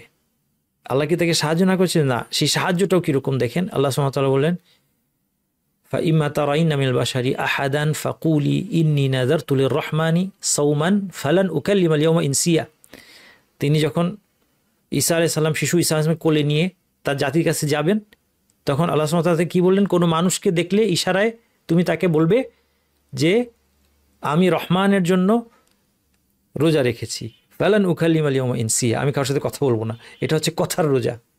এই কথার রোজা অতীতের শরীয়তে, অতীতের নবী রাসূলের শরীয়তে ছিল, আমাদের শরীয়তের মধ্যে এটা নাই। এখন যদি কেউ কথার রোজা রাখে তাহলে এটা বিদআত হয়ে যাবে। এই জন্য রাসূলুল্লাহ সাল্লাল্লাহু আলাইহি ওয়াসাল্লাম যেটা তাকে নিষেধ করলেন যে না, সে কথা বলবে, কারণ কথা না বলা আল্লাহর সন্তুষ্টির অর্জনের কোনো উপায় না, 1 নম্বর। 2 নম্বর, রোদে দাঁড়িয়ে কষ্ট করা মাধ্যমে আল্লাহর সন্তুষ্টি প্রার্থনা করা, আল্লাহর সন্তুষ্টি চাওয়া, এটা কোনো সঠিক পথ নয়, এবং দাঁড়িয়ে থাকা। কিন্তু 4 নম্বর যেটা সওম, এটা যদি কেউ মানত করে তাকে করতে হবে, কারণ সওম ইসলামের একটা অনুষ্ঠান। যাই হোক, আমি যে কথা বলতে চাচ্ছি দেখেন, তাহলে কেউ যদি আল্লাহর সন্তুষ্টির জন্য রোদে দাঁড়িয়ে থাকে, এটা কি হবে? বিদআত হবে। এই বিষয়টা বোঝার জন্য এখন দেখেন, আপনি একটা লোককে দেখলেন যে প্রতিদিন 12টার সময় কড়া রোদের মধ্যে গিয়ে বসে থাকে, কিরে, তাকে গিয়ে আপনি বললেন যে আপনি এই প্রতিদিন রোদের মধ্যে গিয়ে বসে নিজেকে কষ্ট দিচ্ছেন কেন? এটার মধ্যে তো কোনো, মানে কী কারণে আপনি দিচ্ছেন? এই কড়া রোদের মধ্যে আপনি নিজেকে কষ্ট দিয়ে কী লাভ? তখন তিনি আপনাকে বললেন যে আমি ভিটামিন ডি বাড়ানোর জন্য এই কাজটা করছি। এই ক্ষেত্রে এটা আর বিদআত হবে না, কারণ তিনি এটা আল্লাহর সন্তুষ্টির নিয়তে করেন নাই। তাহলে আল্লাহর সন্তুষ্টির নিয়ত থাকা বা না থাকা, এটার কারণে একই কাজ বিদআত হতে পারে বা বিদআত না হতে পারে। আচ্ছা, আরেকটা উদাহরণ আপনাদেরকে দিই। যারা বাচ্চাদেরকে হিফজ করান তারা একটা পরামর্শ দেন যে একটা পৃষ্ঠা হিফজ করা হয়ে যাওয়ার পরে 20 বার পড়তে হবে। এটা একটা ফর্মুলা আছে। এখন এই যে 20 বার পড়াটা, এটা কি বিদআত হবে? এই 20 সংখ্যাটা কোত্থেকে আসলো? এটা বিদআত হবে না, কারণ এই 20 সংখ্যার মাধ্যমে আল্লাহর সন্তুষ্টি চাওয়া হচ্ছে না। এটা 19 হলে অসুবিধা নাই, 21 হলে, 25 হলে, 30 হলে অসুবিধা নাই। 20 একটা অভিজ্ঞতা থেকে পাওয়া একটা সংখ্যা, যাতে হিফজটা মজবুত হয়। তাহলে এখানে মূল উদ্দেশ্য কি আল্লাহ সন্তুষ্টি? না, মূল উদ্দেশ্য হিফজ মজবুত হওয়া, আর হিফজ করাটা আল্লাহ সন্তুষ্টির জন্য। তাহলে সরাসরি 20 সংখ্যাটা আল্লাহর নৈকট্য লাভের সাথে সম্পৃক্ত না হয় এটা বিদআত হবে না। কিন্তু কেউ যদি এটাকে সুন্নত মনে করে যে এক পৃষ্ঠা মুখস্থ করার পর নিয়ম হচ্ছে, সুন্নত হচ্ছে 20 বার পড়া, তখন ওইটা বিদআত হয়ে যাবে। এটা হচ্ছে আমাদের দ্বিতীয় ডেফিনেশনের ফায়দা। তাইলে আল্লাহর নৈকট্য লাভের জন্য, অথবা আরেকভাবে আমরা বলতে পারি ফজিলতের আশায় যখন কোনো কাজ করা হবে বা কোনো বিশ্বাস বা কোনো কথা যেটা কোরআন হাদিসের মধ্যে আসে না, এটা বিদআত হয়ে যাবে। 3 নম্বর, নব উদ্ভাবিত তরিকা যাকে শরীয়তের বিকল্প হিসেবে গ্রহণ করা হয় এবং শরীয়তে পথ চলার যে লক্ষ্য এর মাধ্যমে আপাত দৃষ্টিতে সেই একই লক্ষ্য অর্জনের উদ্দেশ্য থাকে। অর্থাৎ শরীয়তের পাশাপাশি শরীয়ত একটা রাস্তা, কোরআন হাদিসে দেখিয়ে দেওয়া একটা পথ হচ্ছে শরীয়ত, এটাকে বাইপাস করে আরেকটা পথ তৈরি করা হলো। এই পথটা একই উদ্দেশ্যে গিয়ে পৌঁছায় বলে দাবি করা হলো, একই লক্ষ্যে পৌঁছায়। কোথায়? লক্ষ্যটা কি? আল্লাহর সন্তুষ্টি, জান্নাত লাভ, জাহান্নাম থেকে বাঁচা, আল্লাহর কাছে কল্যাণ লাভ করা, আল্লাহর সাহায্য পাওয়া, যেভাবেই বলেন। এটা হচ্ছে আল্লাহর পথ ছিল শরীয়ত। এখন কেউ বললো এই শরীয়তের পথটা, কোরআন হাদিসে দেখানো পথটা বাদ দিয়ে আরেকটা পথ ধরে ওই জায়গায় যাওয়া যাবে এবং একই উদ্দেশ্য পূরণ হবে, আল্লাহর সন্তুষ্টির উদ্দেশ্য। কিন্তু ওই পথটা কোরআন সুন্নাহর পথ ধরে না গিয়ে, নবী মুহাম্মদ সাল্লাল্লাহু আলাইহি ওয়াসাল্লামের থ্রুতে না গিয়ে অন্য পথ ধরে গিয়েছে। এই পথগুলো কিন্তু আমাদের সমাজে চালু আছে, বাংলাদেশের সমাজে স্পষ্টত চালু আছে বিভিন্ন সুফি তরিকার মাধ্যমে। আমরা একটা কথা বলেছি যে সুফি কথাটা আমরা মনে করি এটা কোনো একটা ভালো কথা। একজন মানুষ সে সুফি সাধক যদি তাকে বলা হয়, অথবা মানুষের বলা হয় যে লোকটা সুফি টাইপের লোক, হ্যাঁ আপনি তো একজন সুফি মানুষ।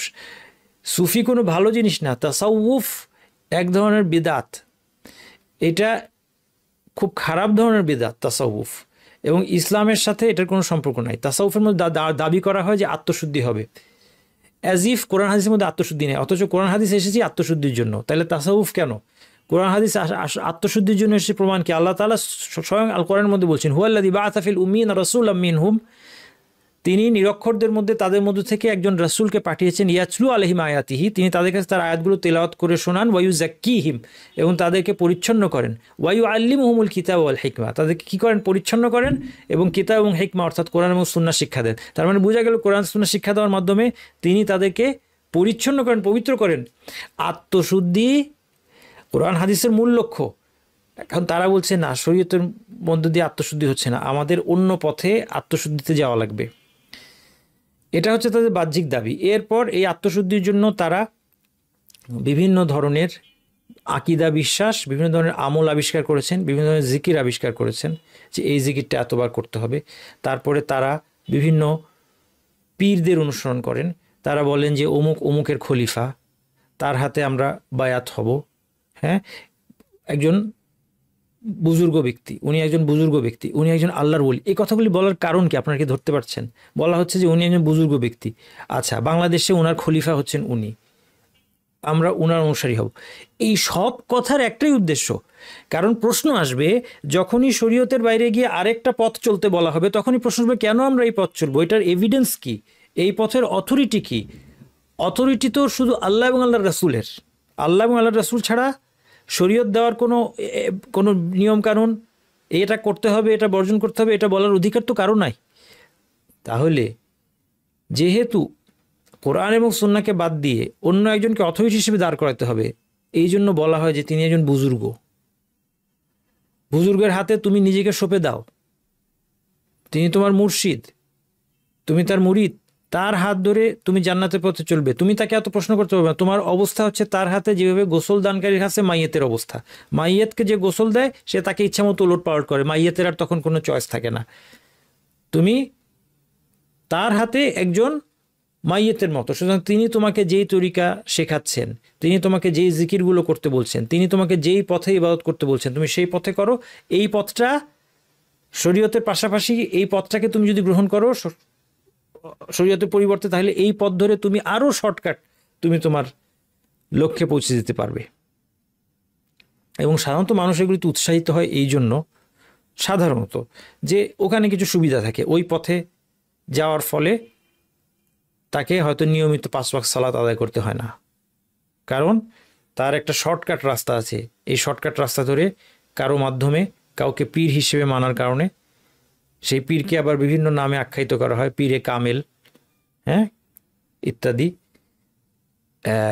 এবং এই ধরনের বিভিন্ন নাম দিয়ে আল্লাহর ওলি বা যেটাই হোক, এবং বিভিন্ন পরিভাষা আছে, গাউস, কুতুব, হ্যাঁ, এগুলো বিশ্বাস করা হয় যে এরকমভাবে তারা আবার পৃথিবীর পরিচালনায় তাদের কিছু অংশ আছে, যেটা একদম আবু জাহেলরাও বলে নাই। এই কথাগুলো আবুল জাহেলরাও বলে নাই। মানে এই সুফি তরিকায় যা কিছু আবিষ্কার করা হয়েছে বিভিন্ন ধরনের সুফি তরিকার মধ্যে, এটা দেখলে আপনি অবাক হয়ে যাবেন। তো এরকম গাউস, কুতুব, আবদাল, এরা মহাবিশ্বের বিভিন্ন অংশে আল্লাহ এদেরকে বিভিন্ন মানে পরিচালনার দায়িত্ব দিয়েছেন। সুতরাং তাদের কাছে চাইলে পাওয়া যায়। তাদের সাথে কানেক্টেড হলে, তাদের কবরের সাথে যদি কানেক্টেড হওয়া যায়, তাদের জীবদ্দশায় তাদের হার্টের সাথে আমার হার্টের মধ্যে কানেকশন তৈরি হওয়া সম্ভব। হ্যাঁ, তাদের মারা যাওয়ার পরে তাদের কবরের থেকে মানে দাবি করা হয় অনেক সময় যে তার জীবিত অবস্থায় যত না তার ক্ষমতা, মৃত্যুর পরে তার যেহেতু আত্মা এখন মুক্ত হয়ে গিয়েছে, এখন তার ক্ষমতা আরও বেড়ে গিয়েছে। কাজে কবরের সাথে আপনি কানেকশন রাখলে আরও অনেক ধরনের কল্যাণ আপনি লাভ করতে পারবেন। তাকে ডাকলে আপনি বিপদে উদ্ধার করতে পারবেন। এগুলো জঘন্য ধরনের বিদাত এবং শিরকি কাজ। এইগুলোকে চেনার খুব সুন্দর উপায় হচ্ছে 3 নম্বর সংজ্ঞা, যে শরীয়তের পাশাপাশি বিকল্প পথ, এগুলোকে তরিকত বলে। হ্যাঁ, কাদেরিয়া তরিকা, চিশতিয়া তরিকা, বিভিন্ন তরিকার নাম আপনি দেখবেন। বিভিন্ন আপনার প্রতিষ্ঠান আছে, মসজিদ আছে, প্রতিষ্ঠান আছে, সেখানে লেখা আছে অমুক কাদেরিয়া, চিশতিয়া, তারপরে এরকম অনেক ধরনের নাম টাম এগুলো লেখা আছে। আচ্ছা,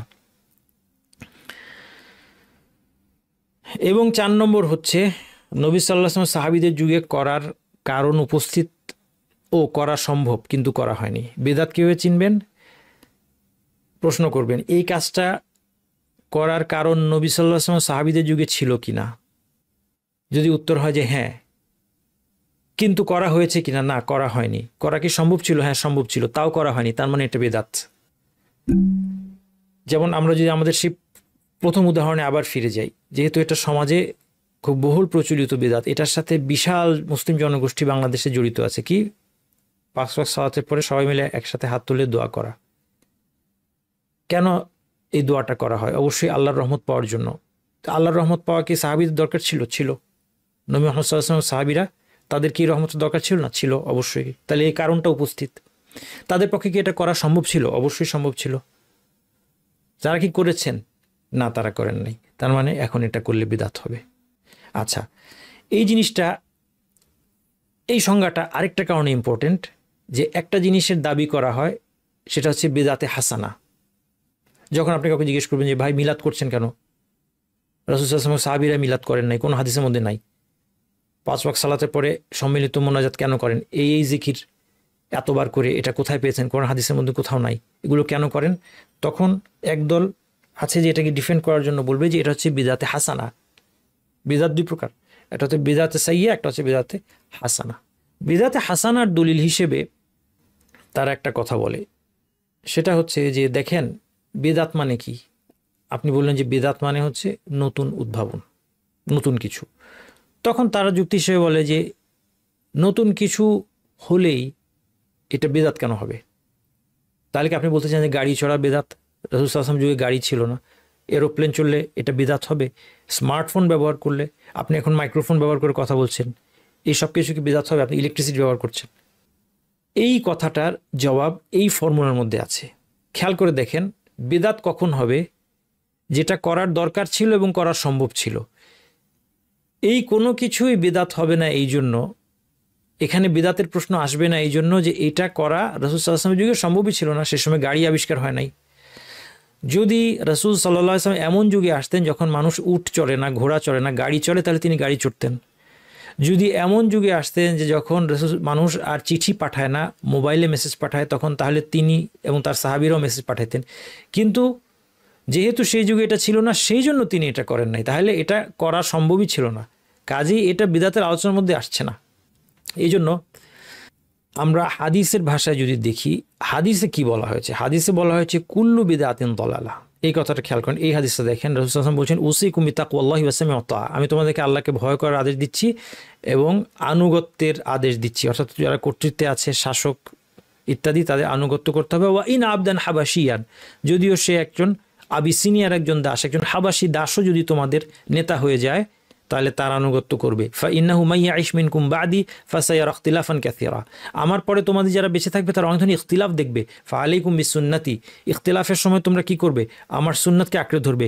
ওয়া সুন্নাতিল মাহদিয়িন ওয়া সুন্নাতিল খুলাফা আল মাহদিয়িন আর রাশিদিন, এবং আমার হেদায়েত প্রাপ্ত, সঠিক প্রাপ্ত খলিফাদের পথকে তোমরা আঁকড়ে থাকবে। আমার সুন্নত এবং আমার খুলাফায়ে রাশিদিন আবু বকর, ওমর, ওসমান, আলী রাদিয়াল্লাহু আনহুম, তাদের সুন্নাতকে তোমরা আঁকড়ে থাকবে। তামাসসাকু বিহা, এটাকে শক্তভাবে ধরো। ওয়া আদু আলাইহা বিন নওয়াজিদ, একদম ভিতরের দাঁতগুলো দিয়ে এটাকে কামড়ে পড়ে থাকো, যেন কোনোভাবে ছুটে না যাও। ওয়া ইয়াকুম ওয়া মুহদাসাতিল উমুর, নতুন বিষয়গুলো সম্পর্কে সাবধান।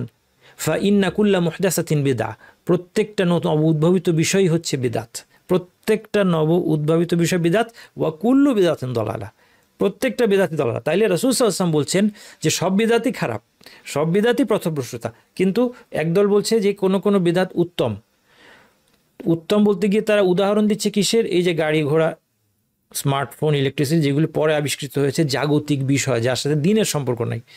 তাহলে তাকে বোঝাতে হবে যে প্রথমত হাদিসে যে বিদাতের কথা বলেছে এটা এই বিদাত না, এটা ভাষাগত বিদাত। আপনি যেটাকে বিদাত বলছেন, এটা কোরআন হাদিসে যেটাকে বিদাত বলা হয়েছে সেটা না।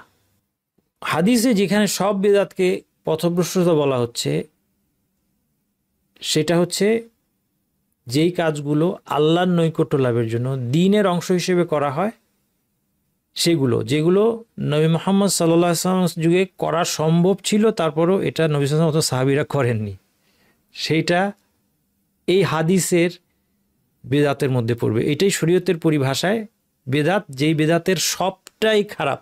কাজে বেদাতে হাসানা বললে কোনো কিছুর অস্তিত্ব নাই। বেদাতে হাসানা একটা ফেক জিনিস। বেদাতে হাসানার পক্ষে আরও দুইটা দলিল দেওয়া হয়, কুইক আমি বলে যাই। একটা বলা হয় যে আবু বকর রাদিয়াল্লাহু আনহু আল কোরআনকে 1-2 মলাটের মধ্যে সংকলন করেছেন। এটা তো নবী সাল্লাল্লাহু আলাইহি ওয়াসাল্লামের যুগে তার জীবদ্দশায় হয় নাই, তার পরবর্তীতে হয়েছে। ঠিক তেমনি আমাদের যে মিলাদটা আমরা পালন করি, 4 দিন 40 করি, যে সমস্ত পীরদের তরিকায় আমরা চলি, 5 ওয়াক্ত সালাতের পরে যে হাত তুলে সবাই সম্মিলিত দোয়া পড়ি, অথবা বানোয়াট যে সমস্ত জিকির আজকার করি, যেটা আমাদের শেখরা বানিয়েছে, আমাদের পীররা আমাদেরকে বানিয়ে দিয়েছে, অথবা আমরা অমুক অমুক বইতে অমুক অমুক ওয়াজিফার মধ্যে আমরা এগুলো পেয়েছি, এই সবগুলো হচ্ছে সেই রকম বিদাতে হাসানা। কীরকম?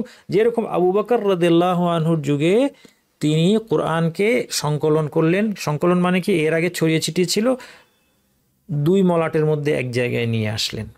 এটার জবাবে আপনি কি বলবেন? ওই যে একটু আগে যে মূলনীতি দেখেছেন। প্রশ্ন করব, নবী মুহাম্মদ সাল্লাল্লাহু আলাইহি ওয়াসাল্লামের জীবদ্দশায় এটা করা সম্ভব ছিল কিনা? উত্তর হচ্ছে না, এটা সম্ভব ছিল না। 1 নম্বর, কেন সম্ভব ছিল না? কারণ হচ্ছে তখন ওয়াহি তখন অবতীর্ণ হচ্ছে।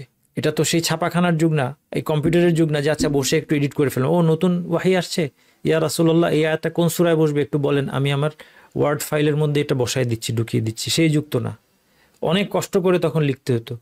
তাহলে যখন রাসূল সাল্লাল্লাহু আলাইহি ওয়াসাল্লাম জীবিত আছেন, প্রতি মুহূর্তেই ওয়াহি আসতে পারে, এই অবস্থায় এটাকে 2 মলাটের ভিতরে নিয়ে আসা, এক জায়গায় সংকলন করা সম্ভবই ছিল না। কিন্তু তিনি মারা যাওয়ার পরে যখন ওয়াহি বন্ধ হয়ে গেল, অর্থাৎ আল কোরআন এর ফাইনাল রূপে চলে আসলো, এখন এটা সংকলন করা সম্ভব। 1 নম্বর। 2 নম্বর, এটা সংকলন করা কি ইটসেলফ কোনো ইবাদত ছিল? না, ইটসেলফ না। এটা সংকলন করার মূল উদ্দেশ্য হচ্ছে আল কোরআন সংরক্ষণ করা। তাহলে এটা সরাসরি সংকলন করাটাই আল্লাহর সন্তুষ্টির সাথে সম্পৃক্ত না, বরং সংকলন করার মাধ্যমে যে সংরক্ষণ হবে সেটা হচ্ছে মূল উদ্দেশ্য। এই জন্য কিন্তু তারপরেও আবু বকর রাদিয়াল্লাহু আনহু তারপরেও হেজিটেট করলেন। দেখেন, এটা বিদআত, এটা কোনো বিদআত হওয়ার প্রশ্নই নাই, কিন্তু তারপরেও রাসূল সাল্লাল্লাহু আলাইহি ওয়াসাল্লামের যুগে করা হয় নাই। আপনারা এ সম্পর্কে দীর্ঘ হাদিস আছে, এই হাদিসটা দেখলে আপনারা দেখবেন যখন ওমর রাদিয়াল্লাহু আনহু এসে প্রস্তাব করলেন তাকে, যে অনেক জিহাদে অনেক কারিরা মারা যাচ্ছে, তখনকার দিনে কারি বলতে বুঝতো যারা কোরআনের আলেমদেরকে কারি বলা হতো, এরকম অনেক কোরআনের হাফেজদেরকে কারি বলা হতো।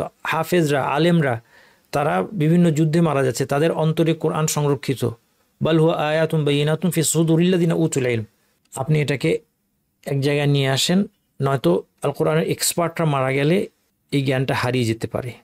আবু বকর রাদিয়াল্লাহু আনহুর প্রথম রিয়াকশন ছিল কি, এমন কিছু আমি কীভাবে করবো যে নবী মুহাম্মদ সাল্লাল্লাহু আলাইহি ওয়াসাল্লাম করেননি। দেখেন, এটা বিদআত না, তারপরে তার সতর্কতার মাত্রাটা দেখেন। তারপরে তারা পরামর্শ করার পর বুঝতে পারলেন, আবু বকর বুঝতে পারলেন যে না, এটা করা দরকার। সব সাহাবীরা একমত হলেন, ফলে সাহাবীদের ইজমায়ের দলিল আছে এটার উপর, সুতরাং এটা বিদআত হওয়ার কোনো প্রশ্ন এখানে নাই।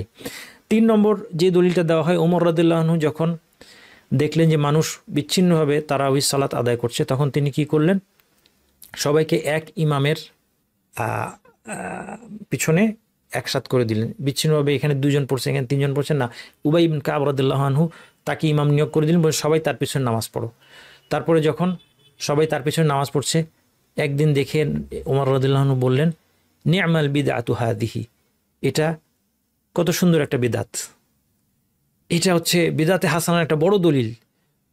এই যে দেখো, ওমর রাদিয়াল্লাহু আনহু বিদআত করেছেন এবং এটাকে বিদআতে হাসানা বলেছেন, যদি এখানে হাসানা শব্দটা নাই। উনি বলছেন নি'মাল বিদআতু, যে এটা, এই যে একটা নতুন জিনিস স্টার্ট হলো, এটা কত সুন্দর। খেয়াল করেন, এখানে বিদআত শব্দটা তিনি ব্যবহার করেছেন ভাষাগত অর্থে, শরীয়তের অর্থে না। কারণ কি? কারণ প্রথম প্রশ্ন করি, জামাতের সাথে তারাবি আদায় করা আদৌ ওমর রাদিয়াল্লাহু আনহু চালু করেছেন কিনা? না, যেটা অনেকে ভুল ধারণা করে, এটা ওমর রাদিয়াল্লাহু আনহু চালু করেছেন। তারপর এটা থেকে বিদআতে হাসানার দলিল দেয়। এটা ওমর রাদিয়াল্লাহু আনহু চালু করেন নাই, স্বয়ং নবী মুহাম্মদ সাল্লাল্লাহু আলাইহি ওয়াসাল্লাম চালু করেছেন রামাদানে, কিন্তু তিনি মানুষকে ডেকে এনে করেননি। তিনি সালাত আদায় করছেন, সাহাবীরা এসে পিছনে দাঁড়িয়ে গিয়েছেন, তিনি নিষেধ করেন নাই। 2 রাত 3 রাত যাওয়ার পর 4র্থ রাত্রিতে গিয়ে রাসূল সাল্লাল্লাহু আলাইহি ওয়াসাল্লাম বলেছেন আর বের হলেন না, তারা অপেক্ষা করলেন, তিনি বের হলেন না। তারপর তিনি বললেন যে তোমরা যেটা করেছো আমি দেখেছি, কিন্তু আমি বের হই নাই কেন? যদি আমি তোমাদেরকে নিয়ে নিয়মিত এখন তারাবি পড়ি, তাহলে এটা হয়তো তোমাদের উপর বাধ্যতামূলক হয়ে যাবে, তখন তোমরা এটা করতে পারবে না, তোমাদের কষ্ট হয়ে যাবে। উম্মাদকে এই কষ্ট থেকে রেহাই দেওয়ার জন্য, কারণ অনেক মানুষের প্রয়োজন থাকতে পারে, কারো ঘরে অসুস্থ রোগী থাকতে পারে, কারো জরুরি ব্যবসা থাকতে পারে, কারো লেখাপড়া থাকতে পারে, তার পক্ষে দীর্ঘ সময় ইমামের পিছনে সালাত আদায় করা সম্ভব নাই হতে পারে, তাকে রেহাই দিতে হবে। এটা তার জন্য বাধ্যতামূলক না, এর জন্য বাধ্যতামূলক হয়ে না যায়, এই জন্য রাসূল সাল্লাল্লাহু আলাইহি ওয়াসাল্লাম ডিসকন্টিনিউ করলেন। কিন্তু জামাতের সাথে তারাবির অ্যাপ্রুভালটা তাহলে কার কাছ থেকে এসেছে? রাসূলুল্লাহ সাল্লাল্লাহু আলাইহি ওয়াসাল্লামের কাছ থেকে এসেছে। সুতরাং এটা বিদআত হওয়ার কোনো প্রশ্নই নাই। তার মানে বোঝা গেল ওমর রাদিয়াল্লাহু আনহু যে বিদআত শব্দটা ব্যবহার করেছেন সেটা ভাষাগত অর্থে।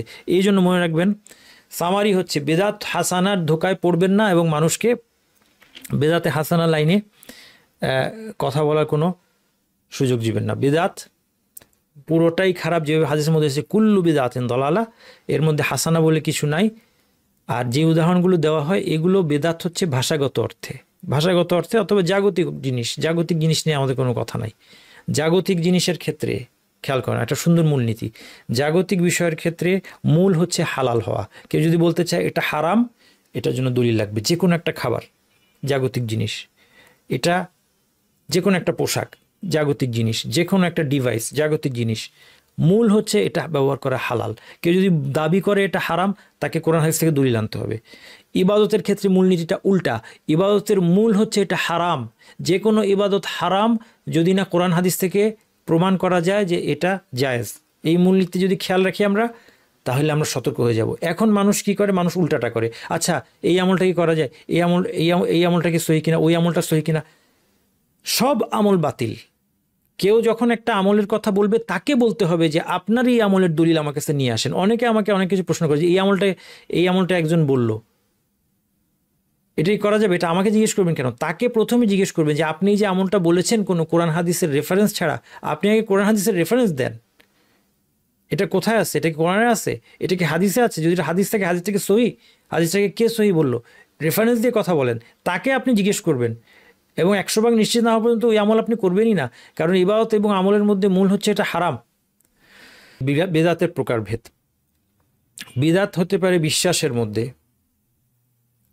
যেমন আল্লাহকে সর্বত্র বিরাজমান বলে বিশ্বাস করা, এটা বিশ্বাসের বিদাত। কর্মের মধ্যে হতে পারে, যেমন শবে মেরাজের রোজা, আরেকটা উদাহরণ দিলাম নতুন।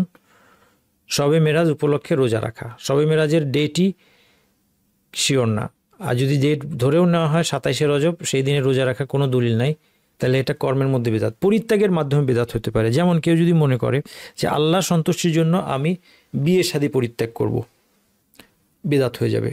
কেন? কারণ আল্লাহর নৈকট্যের জন্য এমন একটা কাজ করেছে যেটা নবী সাল্লাল্লাহু আলাইহি ওয়াসাল্লাম বলেছেন যে এটা আমার সুন্নাহ। এবং যখন একদল লোক বলেছে যে আমরা তো নবী সাল্লাল্লাহু আলাইহি ওয়াসাল্লামের মতো না, আমাদের অনেক বেশি সওয়াবের দরকার হবে নাজাতের জন্য, তো কি করব, যে আমি বিয়ে শাদী করব না। একজন বলল আমি বিয়ে শাদী করব না, একজন বলল আমি সারা রাত ধরে নামাজ পড়ব, ঘুমাবো না, আরেকজন বলল আমি প্রতিদিন রোজা রাখবো, আমি রোজা ভাঙবই না। আর রাসূলুল্লাহ সাল্লাল্লাহু আলাইহি ওয়াসাল্লাম রেগে গেলেন, বললেন মান রাগিবা আন সুন্নতি ফালাইসা মিন্নি, যে আমার সুন্নাত থেকে দূরে সরে যাবে সে আমার অংশ নয়, তার মানে সে অন্তর্ভুক্ত, তার মানে এগুলি বিদাত। কেউ যদি বলে যে আল্লাহ সন্তুষ্টির জন্য আমি ঘুম বাদ দিব, সে বেদাতি হয়ে যাবে। কেউ যদি বলে আমি আল্লাহর সন্তুষ্টির জন্য বিয়ে করবো না, কেউ যদি বলে যে ভাই আমার বিয়ে করার প্রয়োজন নাই, আমার বিয়ের চাহিদা নাই, আমি বিয়ে করতে চাই না, আমার যেহেতু বিয়ের প্রয়োজন নাই, আমি ফ্রি থাকতে চাই, আমি আল্লাহর ইবাদত করব ফ্রি থেকে, জায়েজ। আমাদের দেশে আবার বলে যে বিয়ে করা ফরজ, এটাও ভুল। বিয়ে করা ফরজ বলে কোনো কথা নেই, বিয়ে সুন্নাহ। একজন মানুষ যদি বিয়ে না করে সে নিজেকে হারাম থেকে রক্ষা করতে না পারে, তার জন্য তখন বিয়ে করাটা ওয়াজিব হয়ে যায়, এবং তার যদি সামর্থ্য থাকে। আর কেউ যদি এমন হয় তার বিয়ের কোনো প্রয়োজন নাই, বিয়ের কোনো চাহিদা নেই, যে কোনো কারণে হোক, বয়সের কারণে হতে পারে অথবা নানা কারণে হতে পারে, সে বললো যে না আমি বিয়ে করবো না, বা বিয়ের প্রতি কোনো আমার আগ্রহ নেই, আমি বিয়ে করবো না, কোনো অসুবিধা নেই। কিন্তু কেউ যদি বলে যে সন্ন্যাসী থাকার মাধ্যমে, বিয়ে না করে থাকার মাধ্যমে আমরা খ্রিস্টানদের মতো আল্লাহর নৈকট্য আমি লাভ করব, তাহলে সেটা বিদাত হবে। এই বিদাতটা থার্ড ক্যাটাগরি, পরিত্যাগের মাধ্যমে। তারপর বিদাত মৌলিক বিষয় হতে পারে, যেমন কেউ জিকির করছে আল্লাহ আল্লাহ আল্লাহ আল্লাহ, এই জিকিরটা করছে, এটা মৌলিক বিদাত, কারণ এটা কোনো ফর্মেই আসে নাই। কেন এটা বিদাতকে বলতে পারে যে আল্লাহকেই তো ডাকলাম, খারাপ কি? এর মধ্যে দুইটা উত্তর। একটা উত্তর হচ্ছে, সব সহজ উত্তর হচ্ছে যে এটা যদি ভালো হতো তাহলে রাসূল সাল্লাল্লাহু আলাইহি ওয়াসাল্লাম বসে বসে আল্লাহ আল্লাহ করে ডাকতেন, সাহাবীরা বসে বসে আল্লাহ আল্লাহ করে ডাকতেন। কেন? কারণ সেই যুগে আল্লাহকে ডাকার কি প্রয়োজন ছিল না? ছিল। এটা সম্ভব ছিল না? সম্ভব ছিল। কিন্তু এভাবে কি তারা ডেকেছেন কেউ? না, ডাকেন নাই। 2 নম্বর যুক্তি হলো যে জিকির হবে বাক্যের মাধ্যমে, কমপ্লিট বাক্যের মাধ্যমে। সুবহানাল্লাহ আর আল্লাহ দুটোর মধ্যে পার্থক্য কি? সুবহানাল্লাহ একটা সুন্দর অর্থ আছে যে আল্লাহ পবিত্র, আপনি একটা ঘোষণা দিলেন। আল্লাহু আকবার বললেন, আপনি একটা ঘোষণা দিলেন আল্লাহ সবচেয়ে বড়, লা ইলাহা ইল্লাল্লাহ ছাড়া কোনো ইলাহ নেই, এইগুলি জিকির। কিন্তু শুধু আল্লাহ আল্লাহ বললেন হবে না। আমাদের দেশে বানোয়ার জিকির আছে না, ইয়া রহমানু এতবার বলেন, ইয়া কাউইউ ইয়া কাউইউ ইয়া কাউইউ ইয়া কাউইউ এতবার বলেন, আছে না আমাদের দেশে জিকির? এটা এগুলি বিদাত। আপনি ইয়া রহমানু ইরহামনি, হে রহমান আমাকে রহম করো, তাইলে এটা জিকির হবে। আল্লাহকে ডেকে আপনি চাইলেন, কিন্তু শুধু ইয়া রহমানু বললেন, কিন্তু 100 বার আপনি ইয়া রহমানু, 100 বার ইয়া রাহিমু বললেন, কিন্তু আপনি কোনো বাক্য কমপ্লিট করলেন না, চাইলেন না। এই দিক থেকে একে তো রাসূল সাল্লাল্লাহু আলাইহি ওয়াসাল্লাম সাহাবীরা এটা করেন নাই, এই জন্যই বেদাত, এটাই যথেষ্ট। দ্বিতীয়ত যুক্তির দিক থেকে যদি আমি বলি যে আপনার তো কোনো কথার অর্থ হয় নাই, শুধু একটা নাম আপনি বারবার উচ্চারণ করলেন, এই নাম উচ্চারণ করার মধ্যে আপনি ফজিলত আছে, সেটা কে বললো? আপনি নাম ধরে ডেকে আল্লাহর কাছে কিছু চান, ওয়ালিল্লাহিল আসমাউল হুসনা ফাদউহু বিহা, আল্লাহর সুন্দর নাম আছে, তারপর আল্লাহ কি বলেছেন? ফাদউহু বিহা, এসব নাম ধরে আল্লাহকে ডাকো। আচ্ছা, বৈশিষ্ট্যগত বেদাত কি? কোনো একটা জিনিস মৌলিকভাবে বেদাত না, কিন্তু কোনো একটা বৈশিষ্ট্যের কারণে বেদাত হয়ে গেছে। যেমন কেউ যদি টয়লেটে প্রবেশের সময় আয়াতুল কুরসি পড়ে, কেউ বললো যে টয়লেটে তো আমরা জানি যে শয়তান জিন টিন থাকতে পারে, তাহলে শয়তানের প্রোটেকশনের জন্য আমি টয়লেটে প্রবেশ করার সময় প্রতিবার আয়াতুল কুরসি পড়ব। আয়াতুল কুরসি পড়েন, আপনি সারাদিন পড়েন, কোনো অসুবিধা নেই। কিন্তু যখন একটা বৈশিষ্ট্য এর মধ্যে আরোপ করলেন, সেটা কি? যে টয়লেটে প্রবেশ উপলক্ষে আয়াতুল কুরসি পড়ব, তখন এটা বেদাত হয়ে যাবে। এই জন্য আমাদের এই 6টা জিনিস জানা লাগবে, যে 6টা বৈশিষ্ট্য আরোপ করলে, এই 6টা বৈশিষ্ট্য শরীয়তের সাথে না মিললে বিদাত হয়ে যায়। উপলক্ষ, শ্রেণী, পরিমাণ, পদ্ধতি, স্থান, সময়, 6টা জিনিস। খুব সুন্দর করে আমি উদাহরণ দিয়ে আপনাকে দেখিয়ে দিচ্ছি। 1 নম্বর, কোনো একটা কাজের উপলক্ষ শরীয়ত সম্মত হতে হবে। যেমন মসজিদে ঢুকে 2 রাকাত সালাত আদায় করা, 2 রাকাত, এই 2 রাকাত সালাতের উপলক্ষ কি? মসজিদে প্রবেশ। এটা কি শরীয়তে আছে? আছে, তাহলে এটা ঠিক আছে। কিন্তু যদি কেউ প্রতিবার বাসায় প্রবেশ উপলক্ষে 2 রাকাত সালাত পড়ে, এটা বেদাত হবে। কেউ বলতে পারে যে ভালো কাজ করছে, নামাজ, এটা মৌলিক বেদাত নয়। সালাত আদায় করেছে, এটা মৌলিক বেদাত নয়। 2 রাকাত সালাত সে আদায় করতেই পারে, উপলক্ষের কারণে বেদাত হয়ে গেছে। কারণ তা উপলক্ষ কি? গৃহে প্রবেশ উপলক্ষে। যতবারই আমি বাসায় ঢুকি, আলহামদুলিল্লাহ, আল্লাহ যে আমাকে নিয়ে এসেছে নিরাপদে, এই নিরাপদে গৃহ প্রবেশ উপলক্ষে আমি 2 রাকাত সালাত আদায় করব, বেদাত হয়ে গেল। দেখেন, মনে হচ্ছিল ভালো কাজ। বেদাত যারা করে তারা যুক্তি দেয় যে এটা তো ভালো কাজ, আমি তো বেশি করেছি, কম করি নাই, এটা একটা কমন যুক্তি। কিন্তু এই লোকটাকে আপনি জিজ্ঞেস করেন যে ঠিক আছে, বেশি করলে অসুবিধা নাই, তাইলে আমি 3টা সিজদা দিব এখন থেকে 1 রাকাতে, আপনি কি বলবেন? আপামর জনসাধারণ যে নামাজ পড়ে না, সে বলবে যে নামাজ তো হয় নাই আপনার ভাই, 1 রাকাতের মধ্যে 3টা সিজদা করলেন কেন? 1 রাকাতের মধ্যে 2টা রুকু করলেন কেন? আপনার তো নামাজ হয় নাই। যে নামাজ পড়ে না সেও আপনাকে বলবে আপনার নামাজ হয় নাই। এখানে সে ঠিক পুরোপুরি বুঝতে পারছে যে দিনের মধ্যে যেমন কমানো যাবে না, 2 সিজদাকে যেমন 1 সিজদা বানানো যাবে না, এমনি 2 সিজদাকে 3 সিজদা বানানো যাবে না। এটা সে কীভাবে বুঝতে পারছে? কিন্তু গিয়ে এখানে এসে বুঝতে পারছে না যে এখানে অসুবিধা কি। লা ইলাহা ইল্লাল্লাহ জিকির প্রতিদিন 300 বার করা উচিত, একজন ইমাম সাহেব বলছে। কে বলছে এটা? দলিল কি হাদিসে আসছে 300 বার লা ইলাহা ইল্লাল্লাহ, লা ইলাহা ইল্লাল্লাহ 300 বার? না, হাদিসের মধ্যে আসে নাই। কে বলছে? বুজুর্গ বলছে। অসুবিধা কি? আমি তো বেশি করলাম। আপনি লা ইলাহা ইল্লাল্লাহ 3000 বার পড়েন, অথবা একবারও পড়েন না, কোনোটাই ক্ষতি নাই, 3000 বার পড়েন। কিন্তু আপনি যখন 300 সংখ্যার মধ্যে কিছু একটা আছে মনে করে নিলেন, লা ইলাহা ইল্লাল্লাহ জিকিরটা মৌলিকভাবে সুন্নাত ছিল, 300 সংখ্যার কারণে বেদাত হয়ে গেল। যাই হোক, 1 নম্বর হচ্ছে উপলক্ষ। 2 নম্বর হচ্ছে শ্রেণীতে মিলতে হবে। কোরবানি করবেন, ঘোড়া কোরবানি দিয়ে দিলেন, ঘোড়া জবাই করে কিন্তু গোশত খাওয়া হালাল, কিন্তু আপনি যখন ঘোড়া কোরবানি দিয়ে দিলেন, কোরবানি হবে না। কারণ কোরবানির পশুর শ্রেণী নির্ধারিত। কি শ্রেণীর হতে হবে? হয় উট শ্রেণীর, নয়তো গরু শ্রেণীর, নয়তো ভেড়া ছাগল শ্রেণীর। 3টা শ্রেণী আছে। ইবিল হইতে হবে উট, অথবা বাকার হইতে হবে গরু মহিষ এগুলা, অথবা কি হইতে হবে? গানাম হইতে হবে। গানামের মধ্যে আপনার ছাগল ভেড়া সব কিছু। আচ্ছা, পরিমাণ মিলতে হবে। হ্যাঁ, পরিমাণ মিলতে হবে, পদ্ধতি, স্থান, সময় মিলতে হবে। পরিমাণের মধ্যে অনেক কিছু আছে, যেমন রাকাতের সংখ্যা। আপনি মাগরিবের সালাত 4 রাকাত আদায় করতে পারবেন না, 2 রাকাত আদায় করতে পারবেন না। পদ্ধতি মিলতে হবে। আপনি সালাতে রুকুর আগে যদি সিজদা করে ফেলেন তাহলে হবে না। স্থান মিলতে হবে। এতেকাফ, ঘরের মধ্যে এতেকাফ বেদাত হয়ে যাবে, কারণ এতেকাফ করার স্থানটা হলো মসজিদ, স্থান মিলে নাই। তারপরে সময় মিলতে হবে। আপনি ওয়াক্তের আগে সালাত আদায় করলেন, আপনার সময় মিলে নাই, এটা বেদাত হয়ে যাবে। সময় মিলতে হবে। অথবা কোনো একটা, আপনি বললেন যে বুধবারের আমি রোজা রাখবো, প্রতি বুধবারের রোজা একটা বিশেষ ফজিলত আপনি মনে করলেন যে বুধবারের রোজা রাখলে কোনো বিশেষ ফজিলত আছে, এটা সময়টা মিলে নাই, এটা কি হয়ে যাবে? বেদাত হয়ে যাবে। তাইলে উপলক্ষ, শ্রেণী, পরিমাণ, পদ্ধতি, স্থান, সময়, এই সবগুলো যদি শরীয়তের সাথে মিলে, তাহলে আপনার আমলটা কি হবে? বেদাত মুক্ত হবে। আল্লাহর প্রতি ইমানের সাথে সংশ্লিষ্ট কিছু বেদাত, আল্লাহকে সর্বত্র বিরাজমান মনে করা। তারপরে আল্লাহর কোনো সিফাত, যেমন হাত, চোখ, চেহারা, এগুলিকে অস্বীকার করা। আল্লাহ হাতকে মানুষ স্বীকার করে, আমার দেশে স্বীকার করে। এই জন্য বলবে, দেখবেন আপনি আলোচনায় ওয়াজে শুনবেন, কুদরতি হাত বলে। আচ্ছা, আল্লাহ সুবহানাহু ওয়া তাআলার যে 2 হাত আছে, এটা স্পষ্টত কোরআনে আমার জানা মতে 2 হাতের কথা 2 জায়গায় আছে। এই জন্য কোরআন স্টাডি করা খুব জরুরি। আপনার যদি এই আয়াতগুলো মাথায় থাকে, আপনি পথভ্রষ্ট হবেন না। 2 হাতের উল্লেখ করেছেন যখন ক্বালাতিল ইয়াহুদু ইয়াদুল্লাহি মাগলুলা, ইহুদিরা বলেছে আল্লাহর হাত বাঁধা, নাউজুবিল্লাহ। তারা বলতে চেয়েছে যে আল্লাহ হচ্ছেন কৃপণ, নাউজুবিল্লাহ। এর জবাবে আল্লাহ বলেছেন, গুল্লাত আইদিহিম ওয়া লুইনু বিমা ক্বালু, তাদের উপর লানত এই কথার জন্য।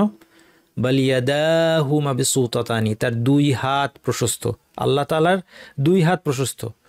এখন কেউ যদি বলে যে না, হাত মানে হাত না, হাত মানে ক্ষমতা, হাত মানে নিয়ামত, তাহলে এটা কি হবে? এটা সে অপব্যাখ্যা করলো, 1 নম্বর। 2 নম্বর, কোরআনের আয়াতেরও তাহলে কোনো অর্থ হবে না। আল্লাহর 2 ক্ষমতা প্রশস্ত, আল্লাহর 2 নিয়ামত প্রশস্ত, এটা কোনো অর্থই হবে না। দ্বিতীয় জায়গাটা, আদম আলাইহিস সালাম, আল্লাহ তাআলা ইবলিসকে বলছেন, ক্বালা ইয়া ইবলিসু মা মানাকা আন তাসজুদা লিমা খালাকতু বিয়াদাইয়া, হে আদম, আমি 2 হাতে যাকে সৃষ্টি করেছি তাকে সিজদা করতে তোমার কি বাধা দিল? 2 হাতে সৃষ্টি করেছি, আল্লাহ স্পষ্ট বলছেন। এটার যদি ক্ষমতা বসান, 2 ক্ষমতা দিয়ে সৃষ্টি করেছি, 2 নিয়ামত দিয়ে সৃষ্টি করেছি, কোনোটা অর্থ হবে না। তাহলে এই অনুবাদ, এটা যুক্তির সাথেও সাংঘর্ষিক, এবং এছাড়া এই মূলনীতির সাথে সাংঘর্ষিক কি, যে আল্লাহর কোনো সিফাতকে অস্বীকার করা যাবে না। কেউ যদি বলে আল্লাহর হাত নাই, অস্বীকার করলো, অপব্যাখ্যা। কেউ যদি বলে আল্লাহর হাত মানে আল্লাহর ক্ষমতা, সে তাকে অস্বীকার করলো।